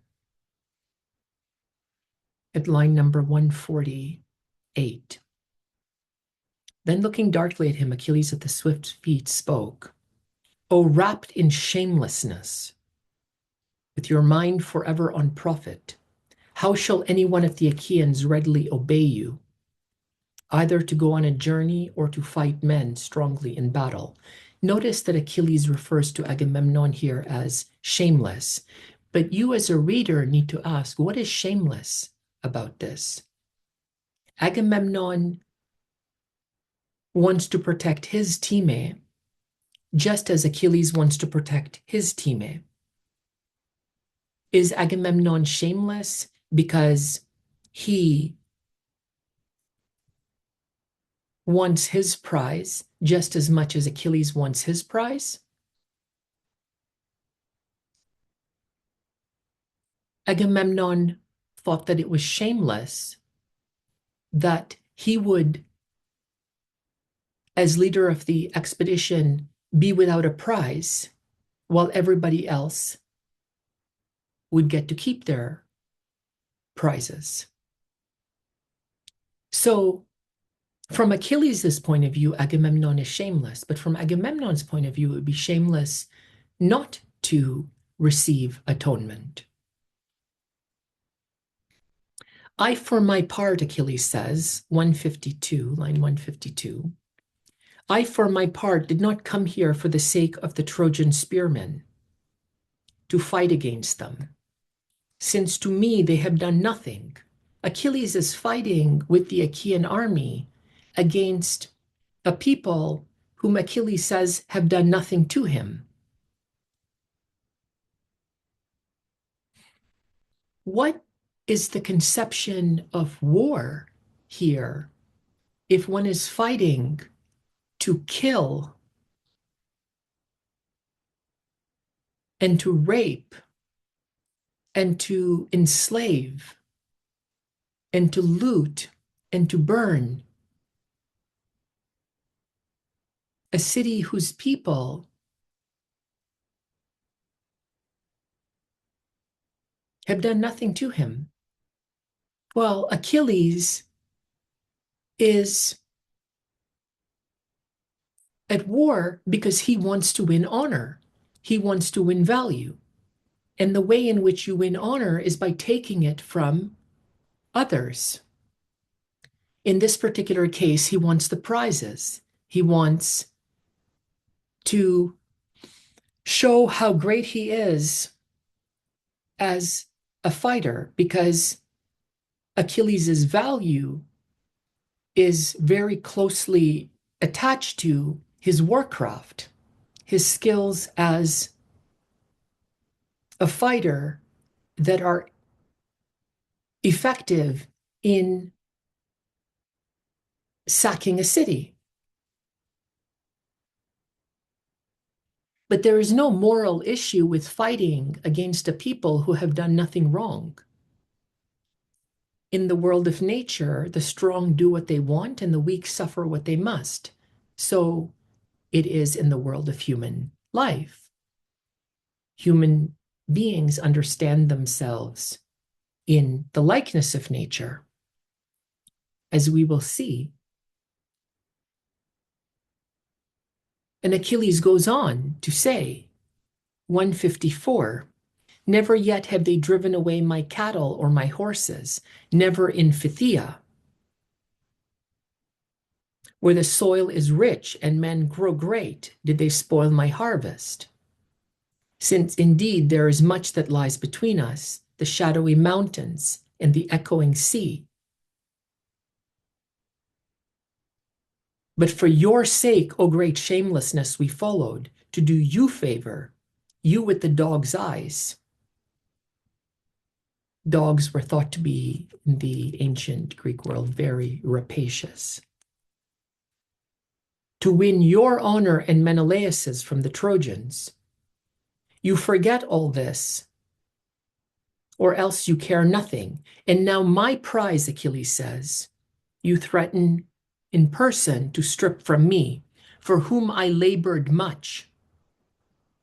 The gift of the sons of the Achaians. Never when the Achaians sack some well-founded citadel of the Trojans do I have a prize that is equal to your prize. So it sounds like the Achaians have sacked many cities in the Troad. The Troad is the region around Troy.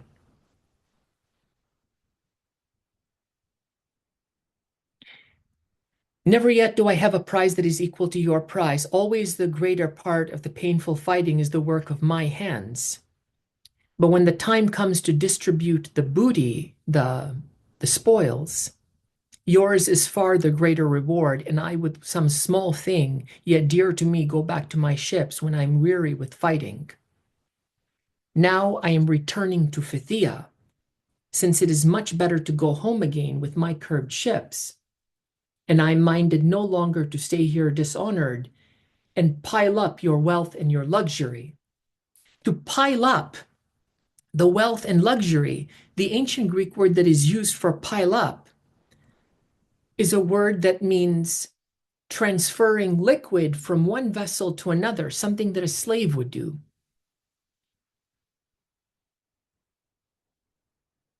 A slave would have to keep his master's vessel full So Agamemnon is described as someone who is, Achilles describes Agamemnon as someone who thinks that he is his master and that Achilles is a slave, simply having to pile up, simply having to fill up his master's cup.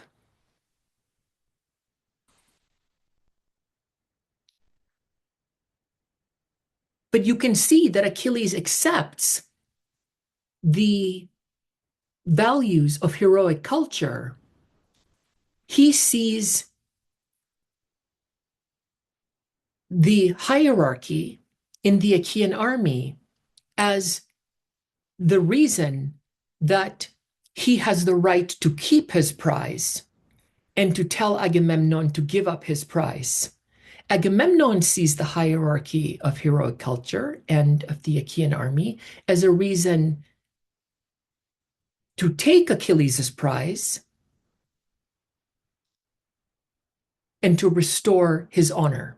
So each man sees the hierarchy within the army and the idea that the best should get the best as a reason to keep his honor at the expense of the other.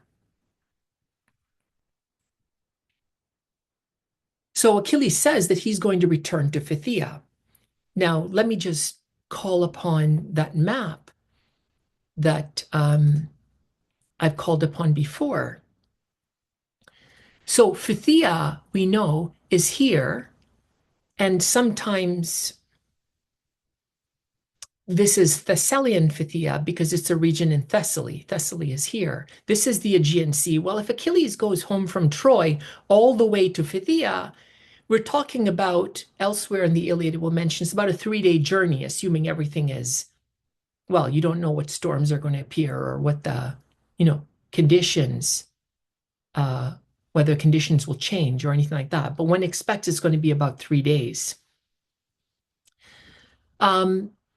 And for Agamemnon to lose his greatest fighter is a very serious blow.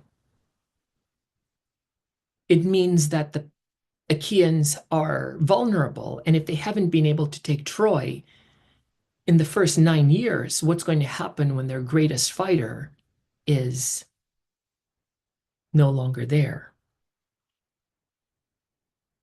Now, Agamemnon listens to what Achilles has said and responds in the following way. So at 172, then answered him in turn the Lord of men, Agamemnon.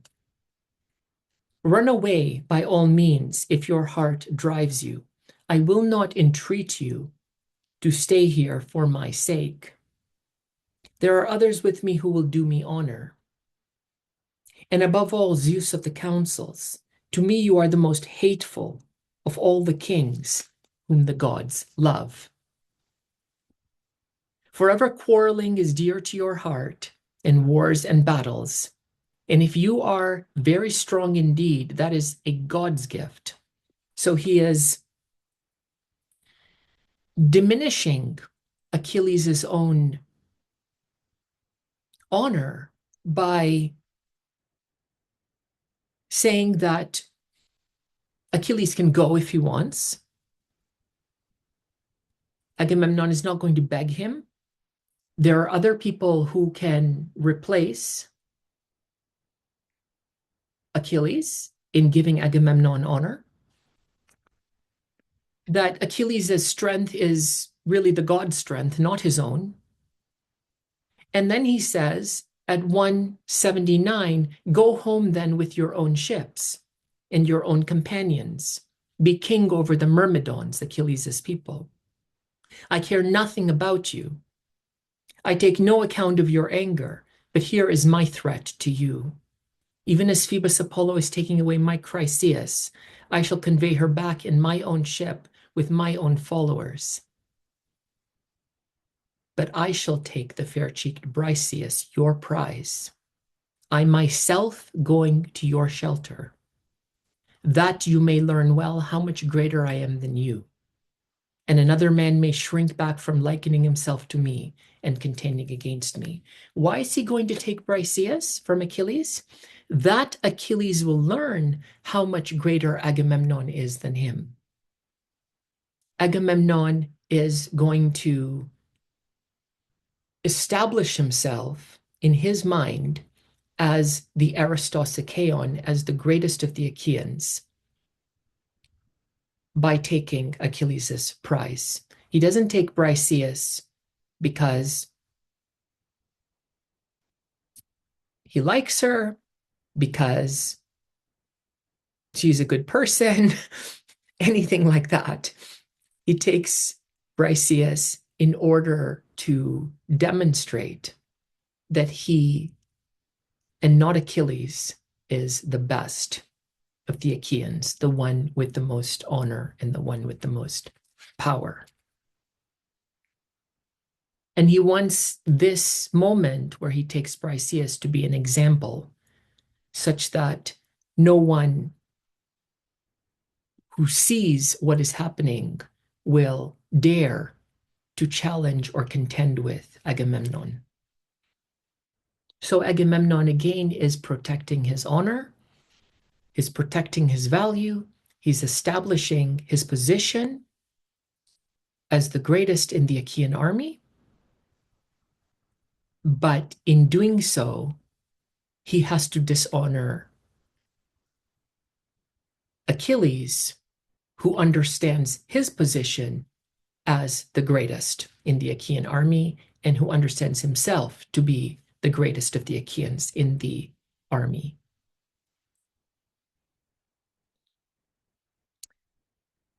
"188. So he spoke, and the anger came on Peleus' son, and within his shaggy breast the heart was divided two ways, pondering whether to draw from beside his thigh the sharp sword, driving away all those who stood between, and kill the son of Atreus, or else to check the spleen within and keep down his anger. Now as he weighed in mind and spirit these two courses, and was drawing from the scabbard the great sword, Athena descended from the sky. For Hera, the goddess of the white arm, sent her, who loved both men equally in her heart and cared for them. The goddess, standing behind Peleus' son, caught him by the fair hair, appearing to him only, for no man of the others saw her, quite common to describe the gods as being able to move unseen among men. Achilles, in amazement, turned about and straightway knew Pallas Athena. Pallas is just an epithet for Athena. And the terrible eyes shining, he uttered winged words and addressed her. Why have you come now, O child of Zeus of the Aegis? Once more. The Aegis was a terrifying symbol that inspired fear. Is it that you may see the outrageousness of the son of Atreus, Agamemnon? Agamemnon is outrageous from Achilles' point of view, but Achilles is outrageous from Agamemnon's point of view, and for the same reasons. Yet I will tell you this thing, and I think it shall be accomplished. By such acts of arrogance, he may even lose his own life. Be very careful when you're reading this text, because there's nothing arrogant about what Agamemnon is doing. I don't know what a word has been translated as arrogance, but from Achilles' point of view, yes, Agamemnon is overreaching, but Agamemnon is acting as a commander should act. He is preserving his time, his value. And from Agamemnon's point of view,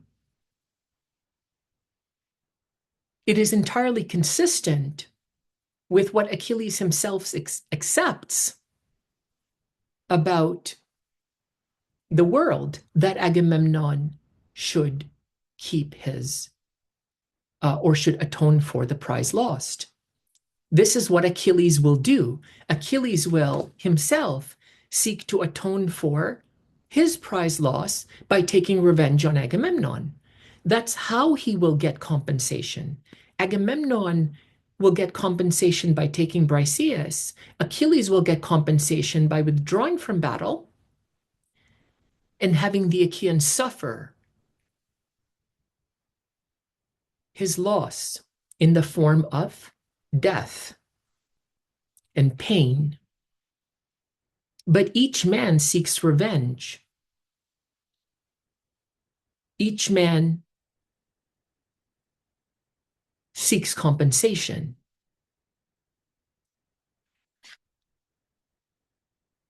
So on the one hand, there is an opposition between Achilles and Agamemnon. On the other hand, there is also a very close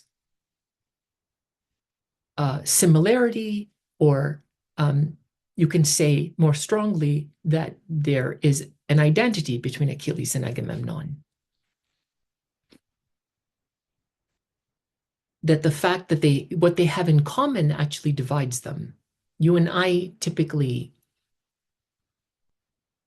think of what people have in common as what brings them together. Here we have common values as being divisive.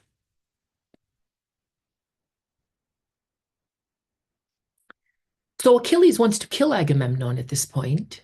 At least he's seems like he's about to do it. Then in answer, line 206, the goddess gray-eyed Athena spoke to Achilles, I have come down to stay your anger, but will you obey me from the sky? And the goddess of the white arms, Hera, sent me, who loves both of you equally in her heart and cares for you. Come then, do not take your sword in your hand. Keep clear of the fighting. Though indeed with words you may abuse him, Achilles will do this. And it will be that way. And this also will I tell you, and it will be a thing accomplished. Someday, 3 times over, such shining gifts shall be given you by reason of this outrage. Hold your hand then and obey us.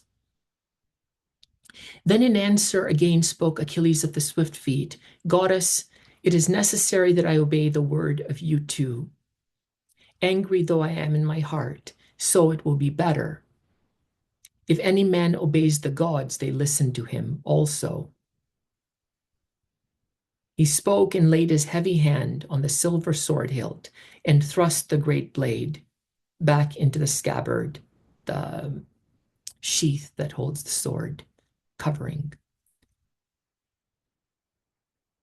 Nor disobeyed the word of Athena, and she went back again to Olympus, to the house of Zeus of the Aegis with the other divinities.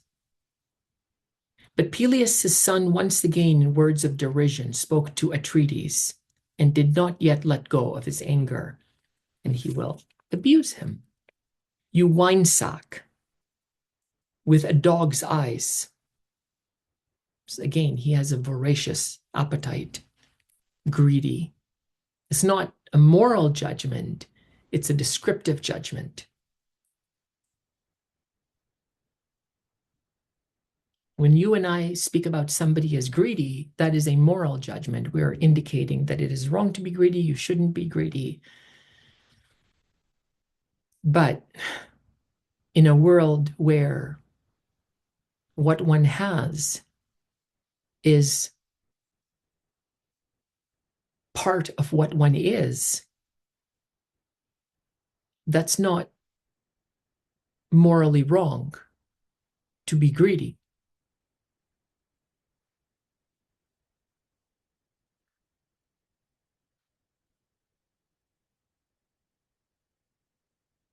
You winesack with a dog's eyes, line 225, with a deer's heart. That's very insulting to speak about the commander of the Achaean army as having the heart of a deer, prey, not predator. Never once have you taken courage in your heart to arm with your people for battle or go into ambuscade to attack with the best of the Achaeans. No, for in such things you see death. Now, it's very interesting because later in the Iliad, Agamemnon shows himself to be a very, very powerful fighter. And Achilles' presentation of Agamemnon, that he never goes into battle with courage, is contradicted by what we actually see when Agamemnon is fighting. For better to your mind is it, all along the widespread host of the Achaeans, to take away the gifts of any man who speaks up against you, king who feed on your people. Agamemnon is cannibalizing his own men. He's not even a competent leader from Achilles' point of view. He's doing the opposite of what he should be doing. Since you rule non-entities, is the idea that the people who follow Agamemnon non-entities, they don't matter. Is Achilles speaking about his own fellow soldiers in this way? Otherwise, son of Atreus, this were your last outrage. If people had strength of heart, they wouldn't follow you. But I will tell you this and swear a great oath upon it. In the name of this scepter, which never again will bear leaf nor branch, he's holding a staff or a symbol of authority that doesn't have any leaves on it anymore. Now that it has left behind the cut stump in the mountains, nor shall it ever blossom again, since the bronze blade stripped bark and leafage, and now at last the sons of the Achaeans carry it in their hands in state when they administer the justice of Zeus. And this shall be a great oath before you. Someday, longing for Achilles will come to the sons of the Achaeans, all of them. Then, stricken at heart though you be, you will be able to do nothing when in their numbers before manslaughtering Hector, they drop and die. And then you will eat out the heart within you in sorrow, that you did no honor to the best of the Achaeans. Okay, there's so much here. Achilles seeks to protect his honor by exacting revenge on Agamemnon, which will come in the form of Achilles' withdrawal from the Achaean army, or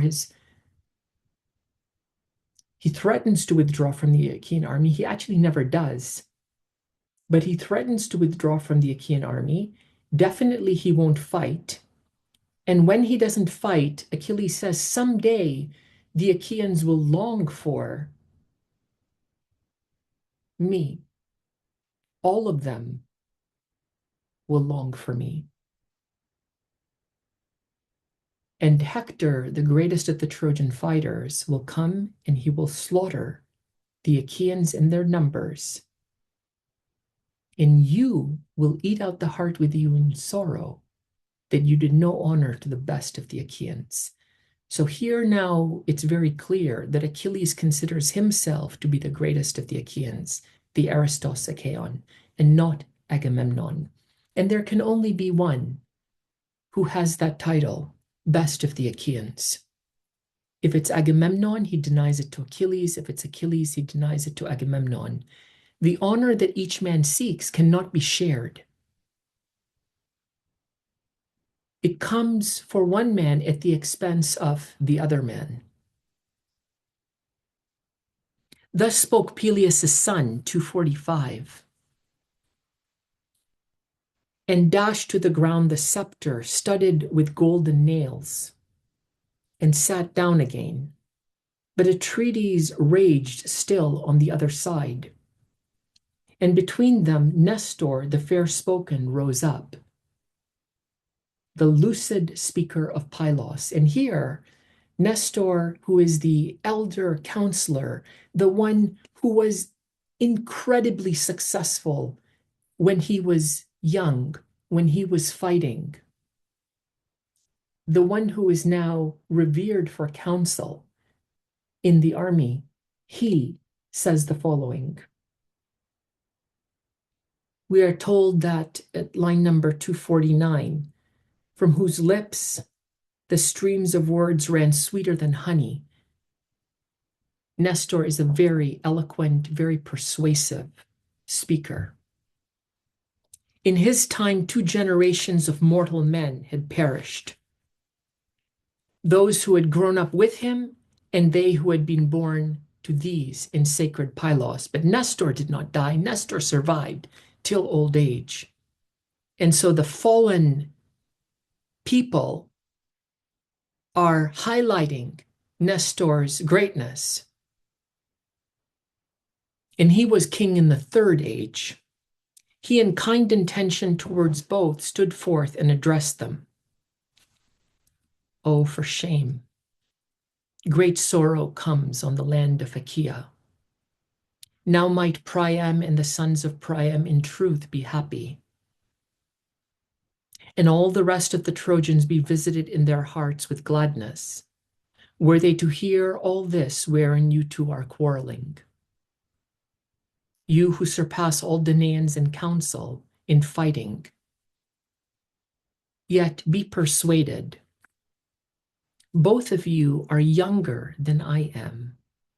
Notice how Nestor establishes his authority. Agamemnon establishes his authority because he is the commander of the entire expedition. And the commander is by definition greater than the soldiers, any soldier.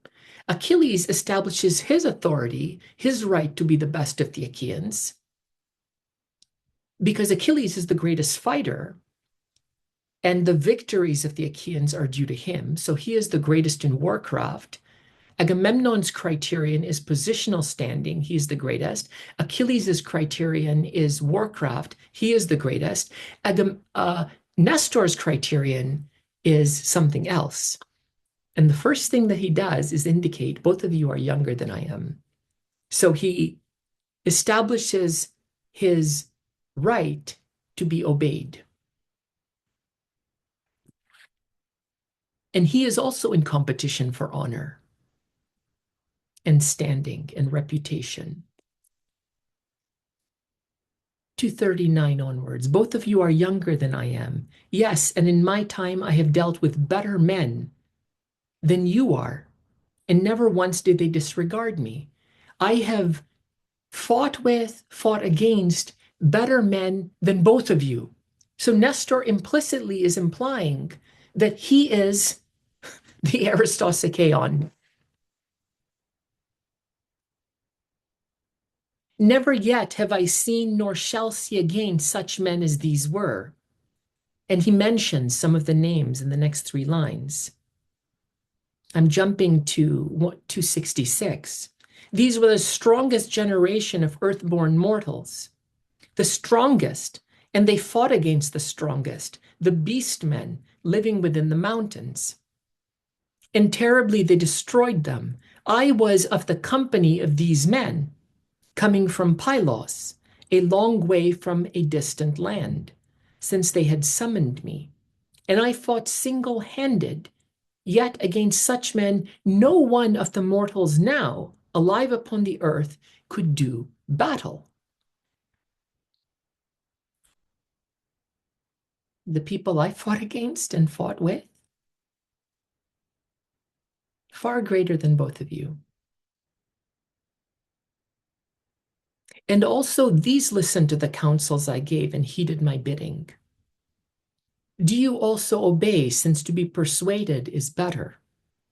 You, he's speaking to Agamemnon, great man that you are, do not take the girl away, but let her be.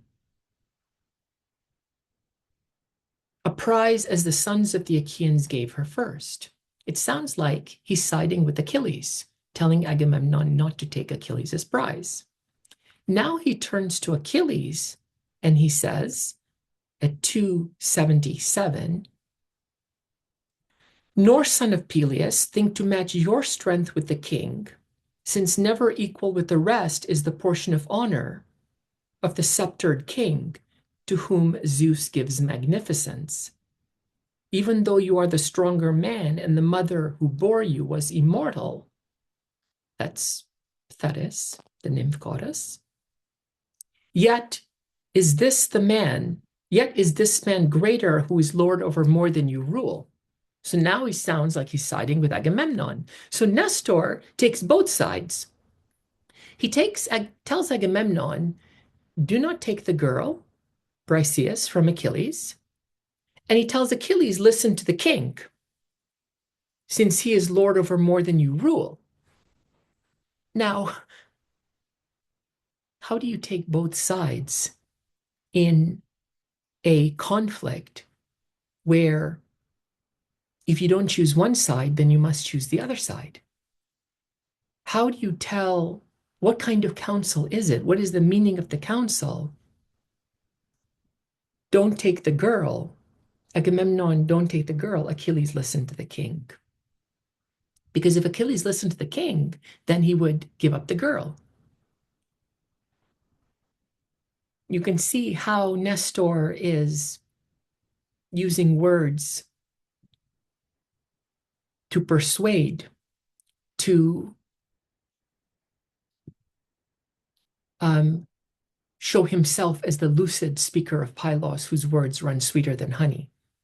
As a reader, we see this is a contradiction. It's impossible for Achilles to listen to the king and for Agamemnon not to take the girl because Agamemnon wants the girl.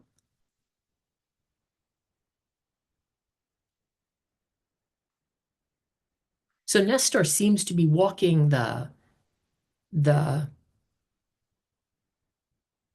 fence with one foot on either side, you can say. Son of Atreus, he continues, 283, give up your anger.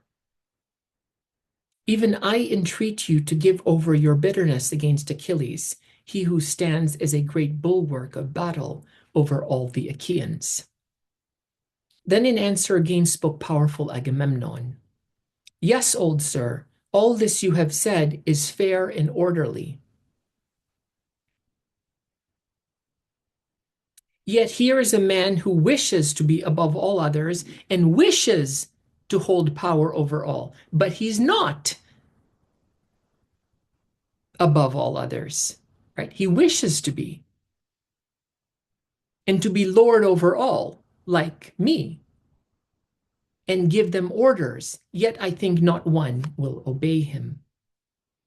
And if the everlasting gods have made him a spearman, yet they have not given him the right to speak abusively. Then looking at him, darkly brilliant Achilles answered him, so must I be called of no account and a coward, if I must carry out every order you happen to give me. Tell other men to do these things, but give me no more commands, since I for my part have no intention to obey you. And put away in your thoughts this other thing I tell you. With my hands I will not fight for the girl's sake, neither with you nor any other man, since you take her away who gave her. You take her away and you gave her to me. But of all the other things that are mine beside the fast black ship, you shall take nothing away against my pleasure. Come then, only try it, that these others may see also.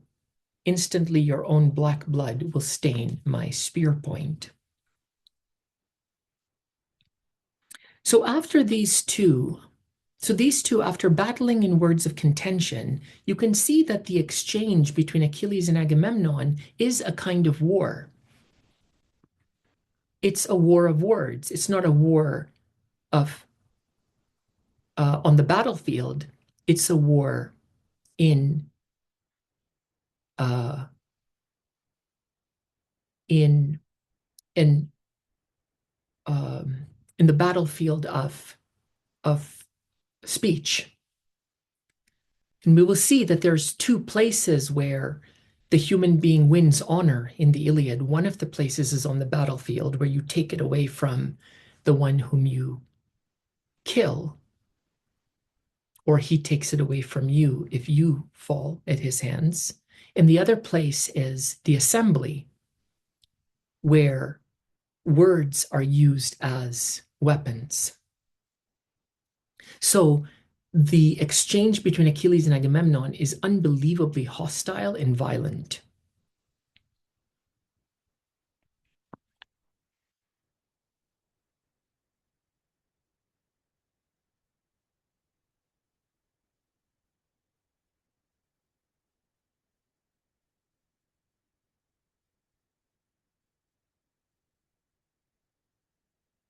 I'm jumping at this point then to 304. 304. So these two, after battling in words of contention, stood up and broke the assembly beside the ships of the Achaians. Peleus' son went back to his balanced ships, and his shelter with Patroclus, his closest companion, Menoetius' son, and his own companions. But the son of Atreus drew a fast ship down to the water and allotted into it 20 rowers, and put on board it the hecatomb for the god, and Chryseis of the fair cheeks, leading her by the hand. And in charge went crafty Odysseus. Agamemnon here is going to fulfill what Apollo wants, as represented by as represented by Calchas. Calchas had indicated that the girl must be returned with a hecatomb taken to Chryse, and no ransom would be paid. So Agamemnon puts Odysseus in charge of this mission to go to Chryse, to take the hecatomb, and to return the girl. Line number 312. 312. These then, putting out, went over the ways of the water, while Atreus' son told his people to wash off their defilement. I guess this would be the ritual purification after, the plague and the disease and the death.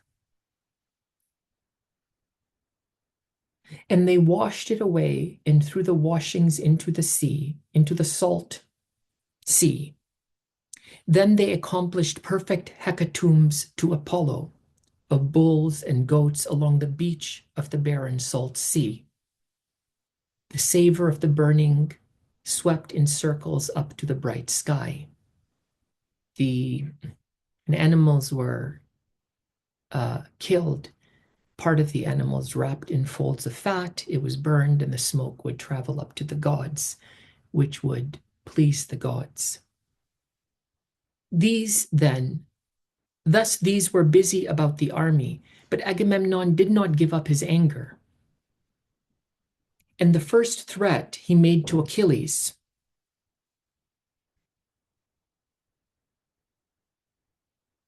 but to Talthybius he gave his orders, and Eurybates, who were heralds and hardworking henchmen to him.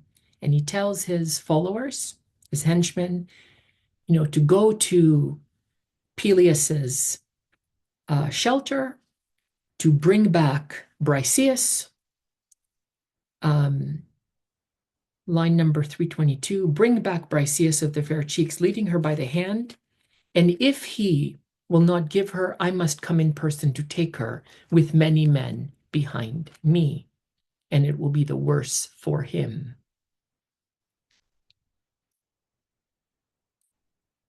And he sends them forth to go to Achilles' shelter at the ships of the Myrmidons. They find Achilles at line number 329. The man himself they found beside his shelter and his black ship, sitting, and Achilles took no joy at all when he saw them. These two, terrified and in awe of the king, stood waiting quietly and did not speak a word at all nor question him. But he knew the whole matter in his own heart and spoke first. Welcome, heralds, Achilles says. Messengers of Zeus and of mortals, draw near. You are not to blame in my sight, but Agamemnon, who sent the two of you here for the sake of the girl, Briseis. Go then, illustrious Patroclus, and bring the girl forth and give her to these to be taken away. You can see how the girl is just a thing.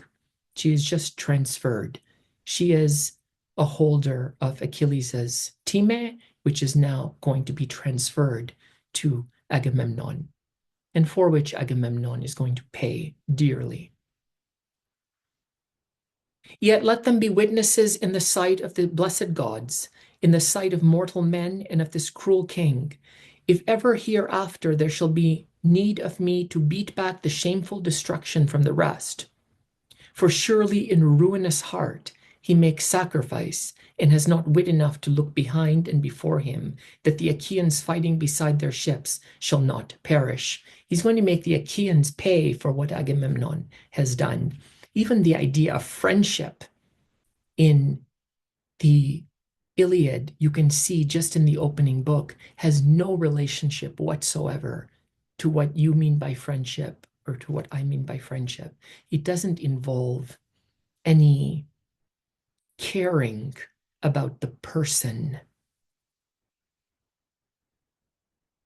There is no moral issue here with letting the Achaeans die to make Agamemnon pay for dishonoring Achilles.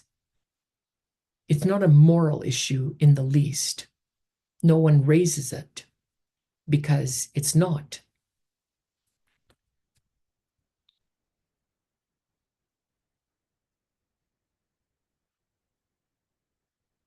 Line 345.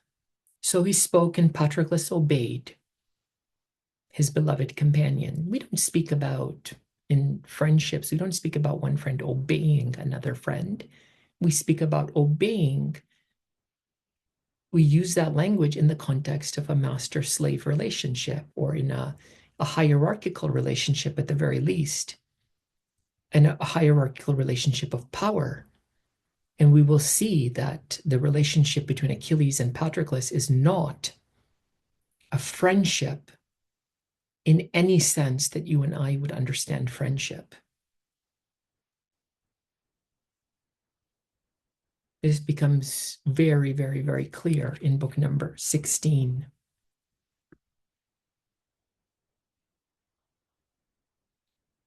So he spoke, and Patroclus obeyed his beloved companion, line 346.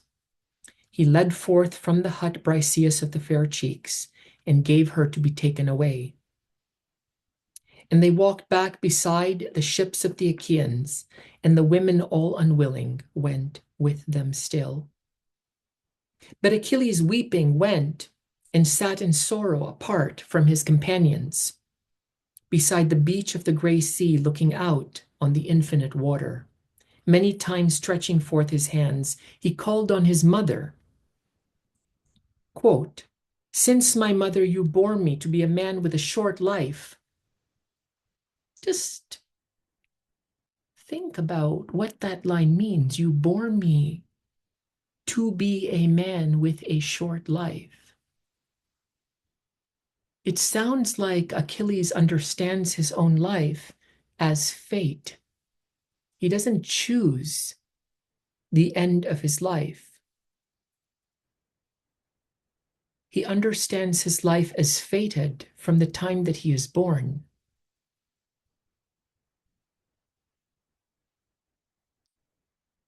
The human being is not the creator of his future.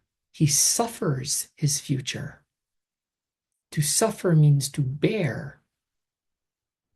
to endure. And it's a future that he, at this point, seems to understand as being tragic. And we will see that elsewhere as well. Therefore, Zeus of the loud thunder on Olympus should grant me honor at least. But now he has given me not even a little. Now the son of Atreus, powerful Agamemnon, has dishonored me, since he has taken away my prize and keeps it. It's pretty striking. I just mentioned that Achilles understands his life as tragic, and we will see that elsewhere. But he also understands himself to be the greatest of the Achaeans. And what does it mean for the greatest of the Achaeans to understand his life as tragic? What is being communicated about the human life? Agamemnon, at this point, has stripped Achilles of his value, a portion of his value. Achilles will seek revenge. He cries out to his mother. His mother, Thetis, hears him. At line number 337, as she sat in the depths of the sea, because she's a nymph goddess, at the side of her aged father, and lightly she emerged like a mist from the gray water. She came and sat beside him as he wept, and she stroked him with her hand and called him by name and spoke to him. Why then, child, do you lament? What sorrow has come to your heart now? Tell me, do not hide it in your mind, and thus we shall both know. And Achilles at this point will summarize what has happened between himself and Agamemnon, of course, from his point of view. But he doesn't say from my point of view, because the point of view that he expresses is the reality. From his point of view, the reader sees. But there is no other point of view that Achilles considers,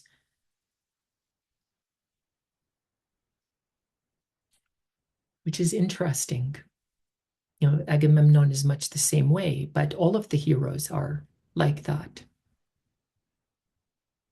Each hero is fixed on preserving his own honor, his own value.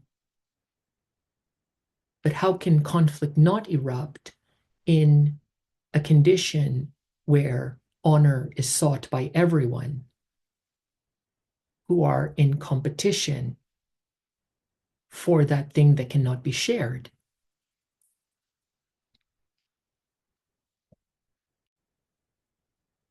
So what we find in the words that follow is a summary of what has happened. 366. We went against Thebe, the sacred city of Eetion. Thebe is where Chryseis was plucked. Eetion is the king. And the city we sacked and carried everything back to this place. Notice how innocuous, seemingly innocuous it is, or how commonplace it is. We sacked the city. Of course, you know what sacking a city means. It means killing the men. It means raping and enslaving the women, killing some children, enslaving the others, looting the city, burning the city. Anything but harmless. And the sons of the Achaeans made a fair distribution, and for Atreus' son they chose out Chryseis of the fair cheeks. Then Chryses, priest of him who strikes from afar Apollo, came beside the fast ships of the bronze-armored Achaeans to ransom back his daughter, carrying gifts beyond count. Again, what he actually carries is aporesia apoina. Aporesia means unlimited. Apoina means ransom. He's carrying unlimited ransom or priceless ransom. And holding in his hands, wound on a staff of gold, the ribbons of Apollo, who strikes from afar, and supplicated all the Achaeans, but above all Atreus' two sons, the marshals of the people. Then all the rest of the Achaeans cried out in favor that the priest be respected. It's not that the priest would be respected. The idea of respect, it doesn't exist, because respect is describing a condition where one recognizes the intrinsic value of the other. And a situation where one person respects another and the other person respects the first is a condition where each person appreciates, values the intrinsic dignity of the other. Here, there is fear. There's not respect, there's fear. The Achaeans feared what the priest of Apollo would do if he was dishonored. And so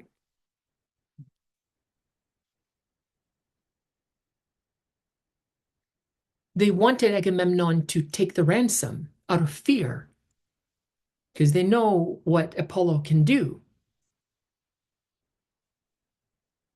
378. Yet this pleased not the heart of Atreus' son Agamemnon, but harshly he sent him away with a strong order upon him. The old man went back again in anger, but Apollo listened to his prayer, since he was very dear to him, and let go the wicked arrow against the Argives. And now the people were dying one after another, while the god's shafts ranged everywhere along the wide host of the Achaeans. Till the seer, knowing well the truth, interpreted the designs of the archer. It was I first of all who urged then the god's appeasement. And the anger took hold of Atreus' son, and in speed, standing, he uttered his threat against me. And now it is a thing accomplished. For the girl, the glancing-eyed Achaeans are taking to Chryse. This is the ship that that Odysseus is in charge of. Taking to Chryse in a fast ship, also carrying to the king presents. But even now the heralds went away from my shelter, leading Briseis' daughter. Briseis is the child of Briseis. The spelling of the father is S-E-U-S. The spelling of the daughter is S-E-I-S. So they have the same name, or at least it sounds like the same if you're not careful about the spelling. Whom the son of the Achaeans gave me. You then, if you have power to protect your own son, going to Olympus and supplicating Zeus, if ever before now, either by word you comforted Zeus's heart or by action, since it is many times in my father's halls, I have heard you making claims when you said, you only among the immortals beat aside shameful destruction from Cronus' son, the dark-misted, that time when all the other Olympians sought to bind him, Hera and Poseidon and Pallas Athena. Achilles is asking his mother now to plead with Zeus to make his wish come true. It turns out that there was a time when Thetis, Achilles' mother, saved Zeus from other Olympian gods who bound Zeus. And you can see in this moment that the gods themselves are in a struggle for honor and power, a struggle that is unending because the gods are immortal. That's what distinguishes the gods from mortals. The gods are immortal.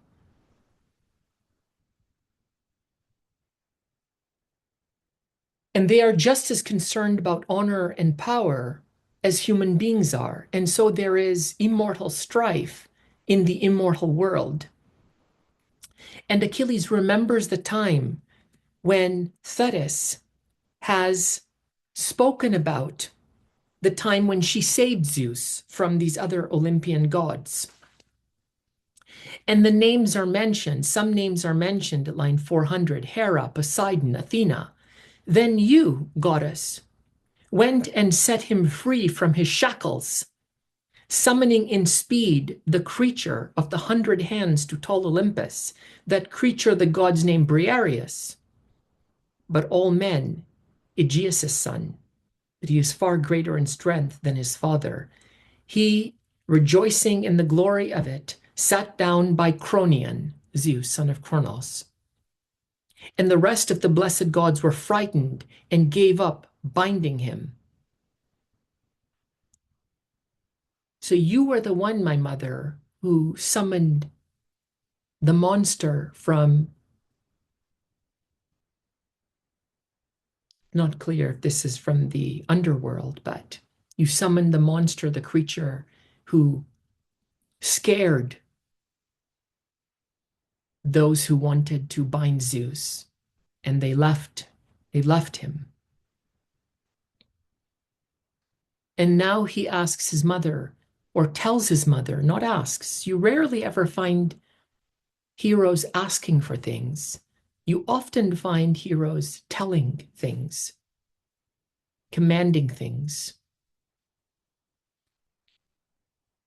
He tells his mother at 407, sit beside Zeus and take his knees. This is the supplication. It's often represented as taking one hand and putting it on the knee, taking the other hand and putting it on the chin, and beseeching, entreating that whom you acknowledge is greater than you. And so your hands are exposed. There is no threat for the hands to do anything in secret because they're exposed. And you have the supplicator, the one who is beseeching, acknowledging his or her inferiority in front of his or her superior. And this is what Achilles is telling his mother to do to Zeus. Sit beside him and take his knees, 407, and remind him of these things, what you did for him that time. If perhaps he might be willing to help the Trojans and pin the Achaeans back against the ships and the water, dying, so that thus they may all have profit of their own king, that Atreus' son, wide-ruling Agamemnon, may recognize his madness, that he did no honor to the best of the Achaeans. Achilles wants the Trojans to come all the way to the Achaean ships, to slaughter them, so that Agamemnon will recognize his madness, that he did no honor to the best of the Achaeans. It's about Achilles' honor, and he is willing to sacrifice the Achaeans to make Agamemnon realize the wrong that he did to Achilles.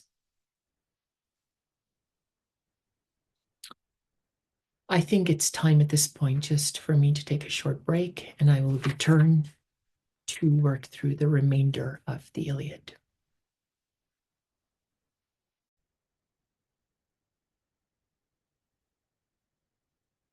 Thetis' answer to Achilles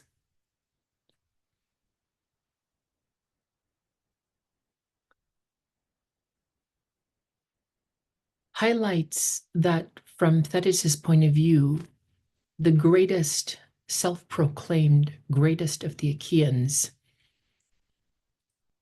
actually has a tragic fate. Line number 413, Thetis answered him, Achilles, then letting the tears fall. Ah me, my child, your birth was bitterness. Why did I raise you? If only you could sit by your ships untroubled, not weeping, since indeed your lifetime is to be short, of no length. Now it has befallen that your life must be brief and bitter beyond all men's. So in the very first book of the Iliad, Achilles' mother understands the life of her son, who is the greatest of the Achaians from his own point of view, as tragic. It's bitter beyond all men's. Achilles hasn't chosen his life. Achilles' destiny was given to him at birth or prior to birth. What then does it mean to live? What is human life if the beginning and the end have been determined? If the end has been determined in the beginning, and the beginning is the same as the end, what is the time of a human being's life? It's an appearance. It doesn't have reality. This is how Plato understood human life, as an appearance. The reality was beyond what could ever appear to any human being. So this is a world in which human beings are fated, not a world in which human beings are self-determining and free.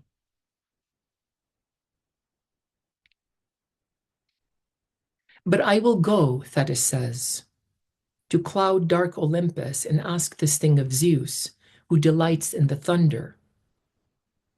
Zeus is the god that delights in thunder. He delights in power.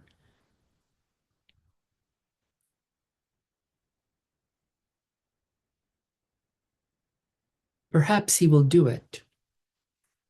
Do you therefore, continuing to sit by your swift ships, be angry at the Achaians and stay away from all fighting? For Zeus went to the blameless Ethiopians at the ocean yesterday to feast, and the rest of the gods went with him. On the 12th day, he will be coming back to Olympus. That is one of those rare moments in the Iliad where a number of days pass in a very, very short time.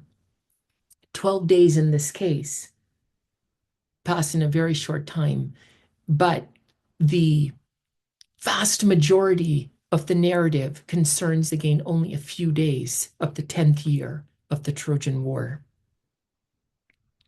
And then I will go for your sake to the house of Zeus, bronze founded, and take him by the knees, and I think I can persuade him.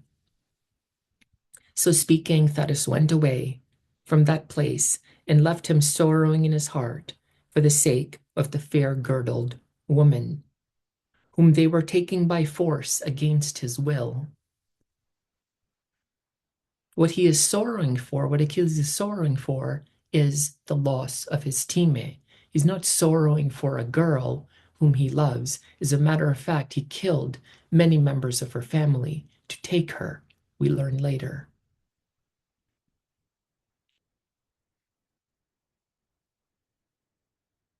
But Odysseus, meanwhile, drew near to Chryse. Odysseus arrives at the town of Chryses, father of Chryseus. Odysseus, we know, has Chryseus in his boat. Odysseus has the hecatomb, the 100 animals or so, large group of animals on his boat to offer as a sacrifice to Apollo. These then, when they were inside the many-hollowed harbor, line 434, took down and gathered together the sails and stowed them in the black ship, 433, let down the mast by the forestays and settled it into the mast crutch. If you were a reader of the Iliad and you wanted to grasp, the story in its completion, you would look up words that you don't understand. There are many sailing terms that are used here because the boats that they used were in part sailboats. They were also boats with oars, which would which men would use to row.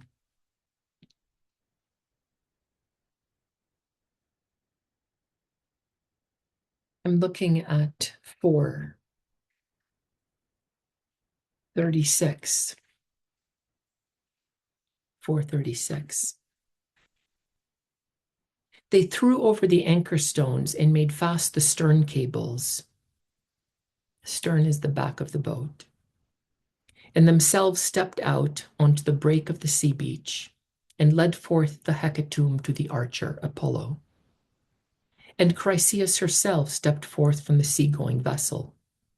Odysseus of the many designs guided her to the altar and left her in her father's arms and spoke a word to him. These words are so fascinating. Odysseus basically leaves the daughter in the father's arms. He doesn't say, I'm sorry. He doesn't say, I'm happy to return your daughter to you. He just drops her in his arms. And then he says the following. It's so telling. Chryses, I was sent here by the Lord of men Agamemnon to lead back your daughter and accomplish a sacred hecatomb to Apollo on behalf of the Danaans, that we may propitiate the Lord, who has heaped unhappiness and tears on the Argives. He spoke and left her in his arms. Why is Odysseus returning Chryseis to Chryses? In order to propitiate, in order to appease Apollo, not because he or Agamemnon or any of the Achaeans believe that Agamemnon has done anything morally wrong. This is not a moral issue. Apollo has sent a plague to the Achaean army that destroyed the Achaeans for 9 days, where the Achaeans were dying from moment to moment, morning to night and night to morning. This is to appease the anger of the god. This is to propitiate, to lessen the force of his anger. And Chryses received gladly his beloved child. 447. And the men arranged the sacred hecatomb for the god in orderly fashion around the strong-founded altar. Next they washed their hands and took up the scattering barley. Standing among them with lifted arms, Chryses prayed in a great voice, "Hear me, Lord of the silver bow, Lord of the silver bow, who set your power about Chryse and Killa the sacrosanct." Killa is just a town. "Who are Lord in strength over Tenedos, an island not that far from Troy. If once before you listened to my prayers and did me honor when Apollo sent the plague to devastate the Achaeans, and smote strongly the host of the Achaeans, so one more time bring to pass the wish that I pray for, beat aside at last the shameful plague from the Achaeans." I guess it's shameful because it brought shame on the army. So he spoke in prayer, and Phoebus Apollo heard him. And when all had made prayer and flung down the scattering barley, these are all rituals that are involved in the sacrifice of the animal. It's described in some detail here. And when all had made prayer and flung down the scattering barley, first they drew back the victims' heads, the animals, of course, that are about to be slaughtered, and slaughtered them and skinned them, and cut away the meat from the thighs, and wrapped them in fat, which is what you would do when you would offer a sacrifice to the gods, making a double fold, and laid shreds of flesh upon them. The old man burned these on a cleft stick and poured the gleaming wine over, while the young men with forks in their hands stood about him. But when they had burned the thigh pieces and tasted the vitals, they cut all the remainder into pieces and spitted them, and roasted all carefully, and took off the pieces. Then after they had finished the work, and got the feast ready. This is what the men would do after the sacrifice. They would share a feast with the other parts of the animal. Nor was any man's hunger denied a fair portion. But when they had put away their desire for eating and drinking, the young men filled the mixing bowls with pure wine, passing a portion to all. When they had offered drink in the goblets, wine, I guess, was mixed with water in all likelihood. All day long they propitiated the god with singing, chanting a splendid hymn to Apollo, these young Achaians,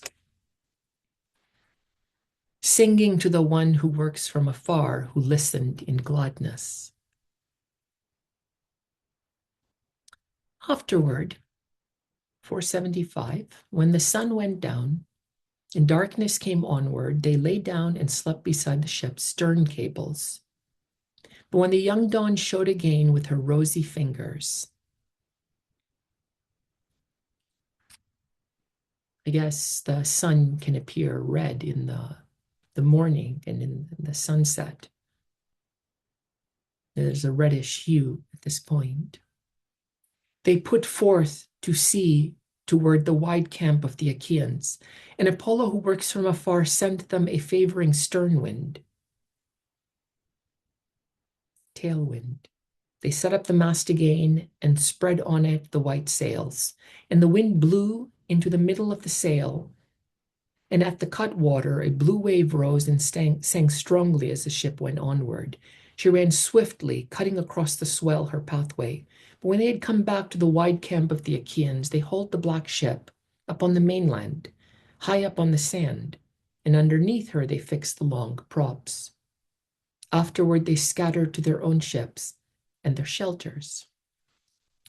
But that other still sat in anger beside the swift ships, Peleus' son, divinely born, Achilles of the swift feet.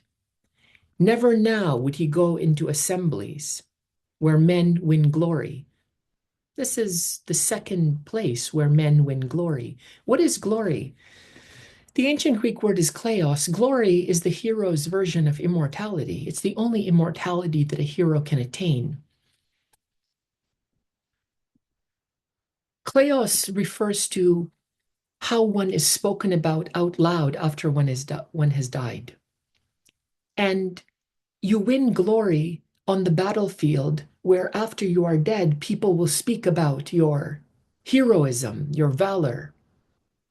Or you win glory in the assembly where people will speak about your mastery of wordcraft. Because the assembly is also, as I mentioned, a competition. And it's a competition where words are the instruments that are used to defeat your opponents.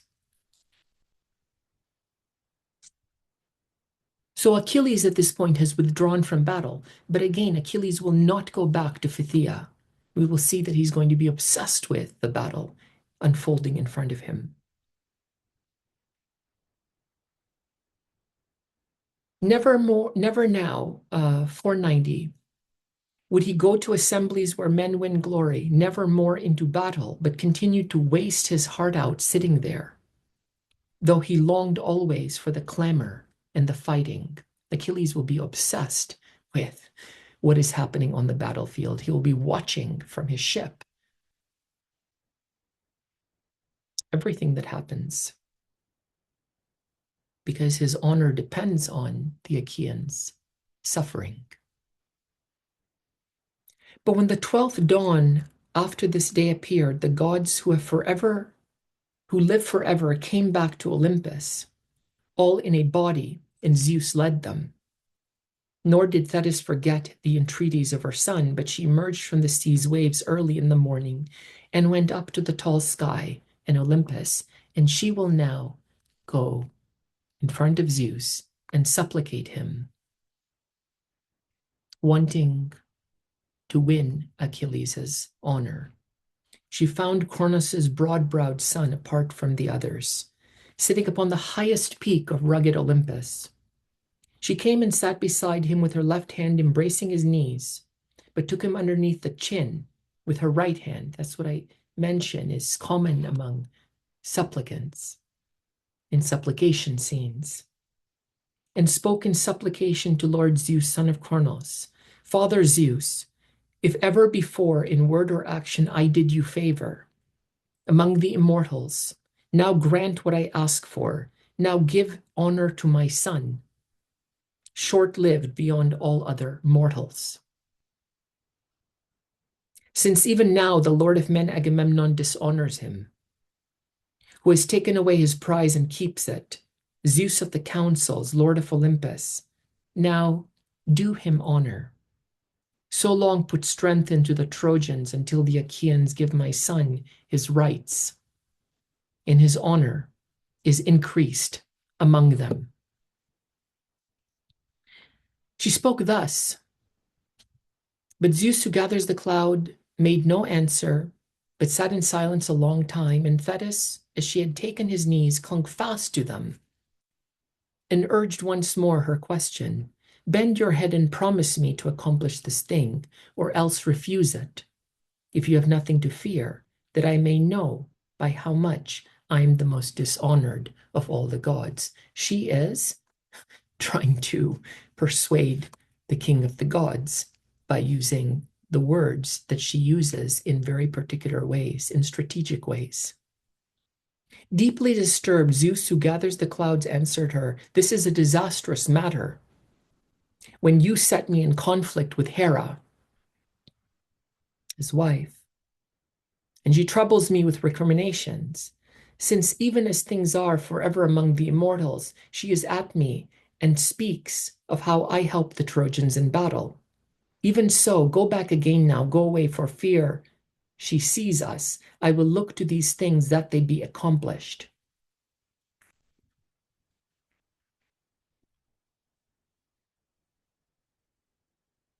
Since then, I will bend my head that you may believe me.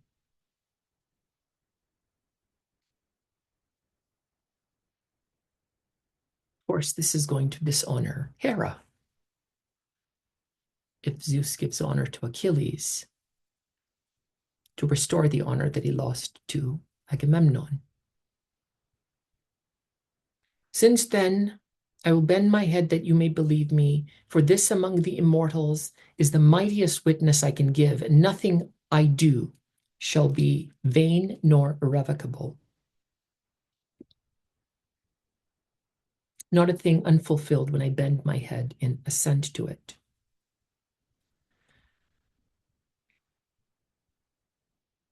I'm going to jump at this point to the moment when Hera suspects that Zeus and Thetis have been arranging something that Hera does not want.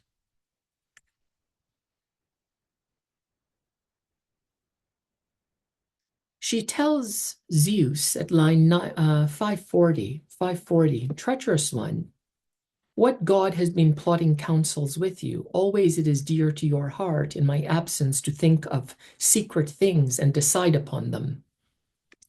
Never have you patience frankly, to speak forth to me the thing that you propose, the thing that you purpose. Zeus doesn't propose anything, he does it. He's the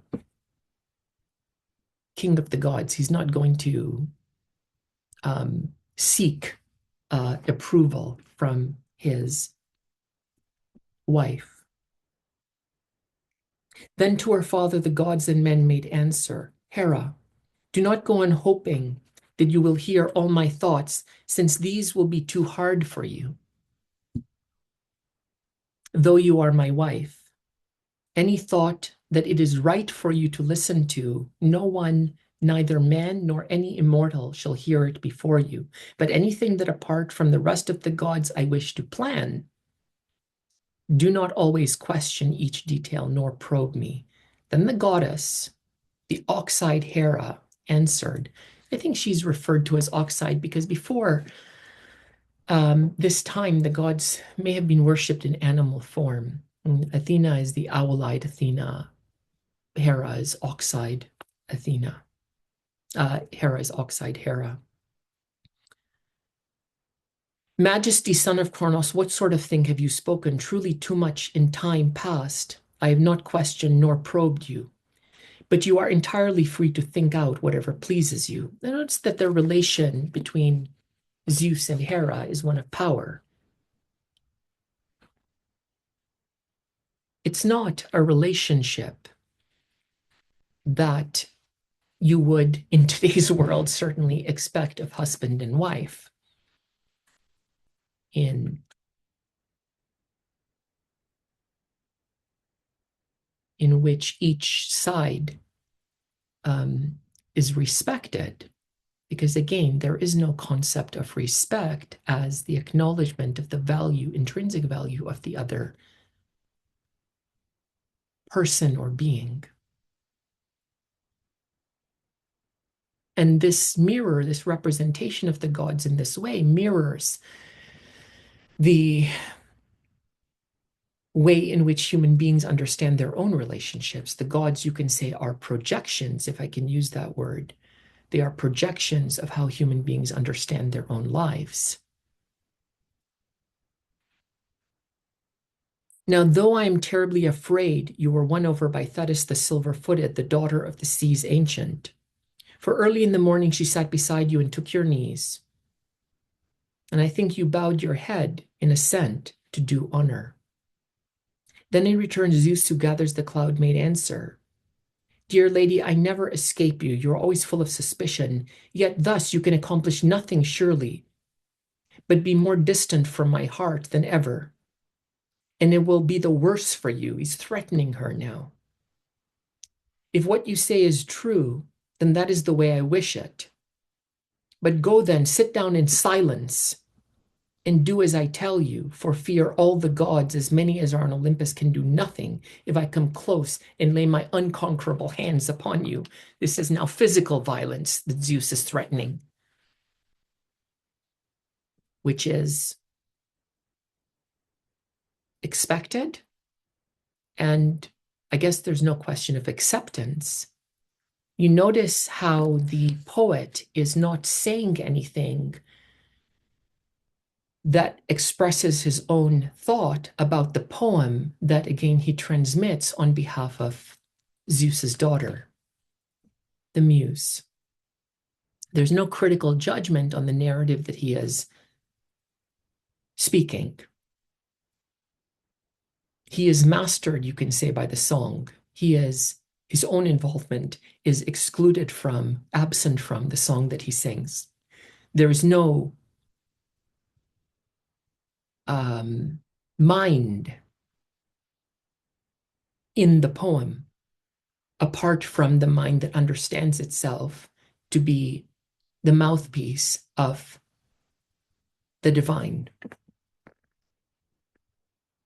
He spoke, and the goddess, the ox-eyed lady Hera, was frightened and went and sat down in silence, wrenching her heart to obedience. You can see that even in what you initially suspect is a close relationship is actually a ruler and ruled relationship. Because it's only in that context that you can speak about the hierarchy of power and one side as being obedient to the other side who commands. And all the Uranian gods in the house of Zeus were troubled. Uranian gods, I guess, refers to Uranos, who was the grandfather of Zeus. Hephaestus, who again is the lame god, born only of his mother Hera, the renowned smith, rose up to speak among them, to bring comfort to his beloved mother, Hera of the white arms. Quote, This will be a disastrous matter and not endurable if you two are to quarrel thus for the sake of mortals and bring brawling among the gods. There will be no pleasure in the stately feast at all, since vile things will be uppermost. To discuss human matters is a vile thing when among the gods.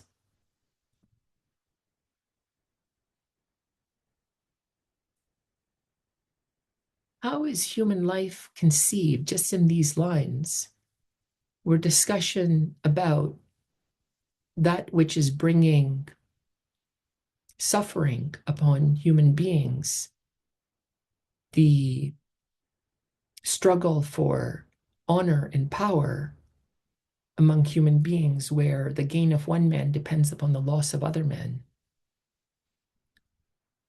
To discuss that, an anger that will bring pain thousandfold upon the Achaians, to discuss that is just vile. It's not, doesn't befit the power of the gods to do that.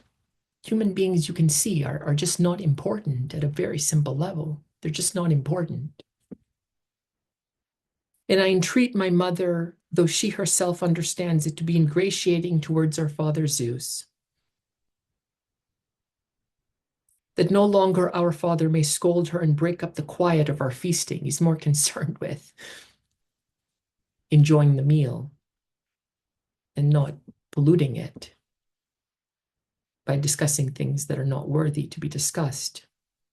For if the Olympian who handles the lightning should be minded to hurl us out of our places, he is far too strong for any. You therefore approach him again with words made gentle, and at once the Olympian will be gracious again to us. They're all afraid of Zeus. He spoke, and springing to his feet, put a two-handled goblet into his mother's hands, and spoke again to her once more. Have patience, my mother, and endure it. Suffer it. You can't do anything.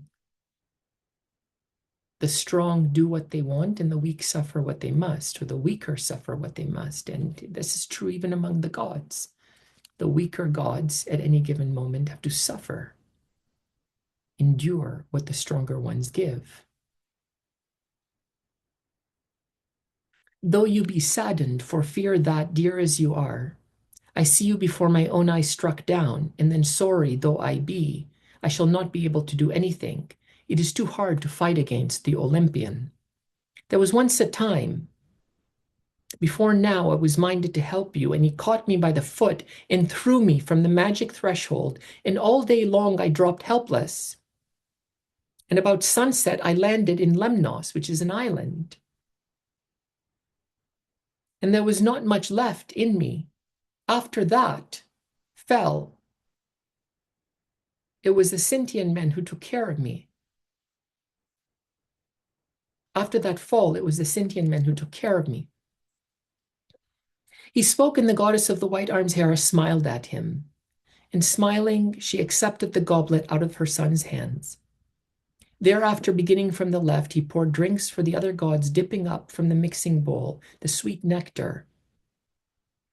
But among the blessed immortals, uncontrollable laughter went up as they saw Hephaestus bustling about the palace, because he's lame, so they're laughing at him.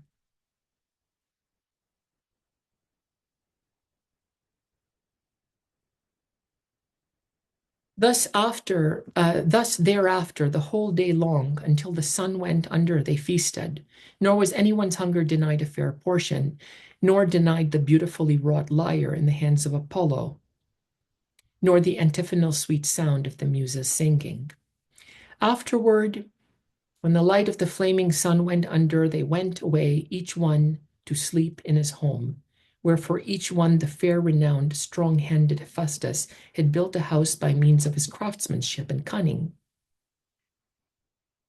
Zeus the Olympian and lord of the lightning went to his own bed, where always he lay when sweet sleep came upon him. Going up to the bed, he slept, and Hera of the gold throne was beside him. Now, in book number 2, we see the beginnings of the destruction of the Achaean army as promised by Zeus in book number 1. Well, this is my reading of book 1 of the Iliad.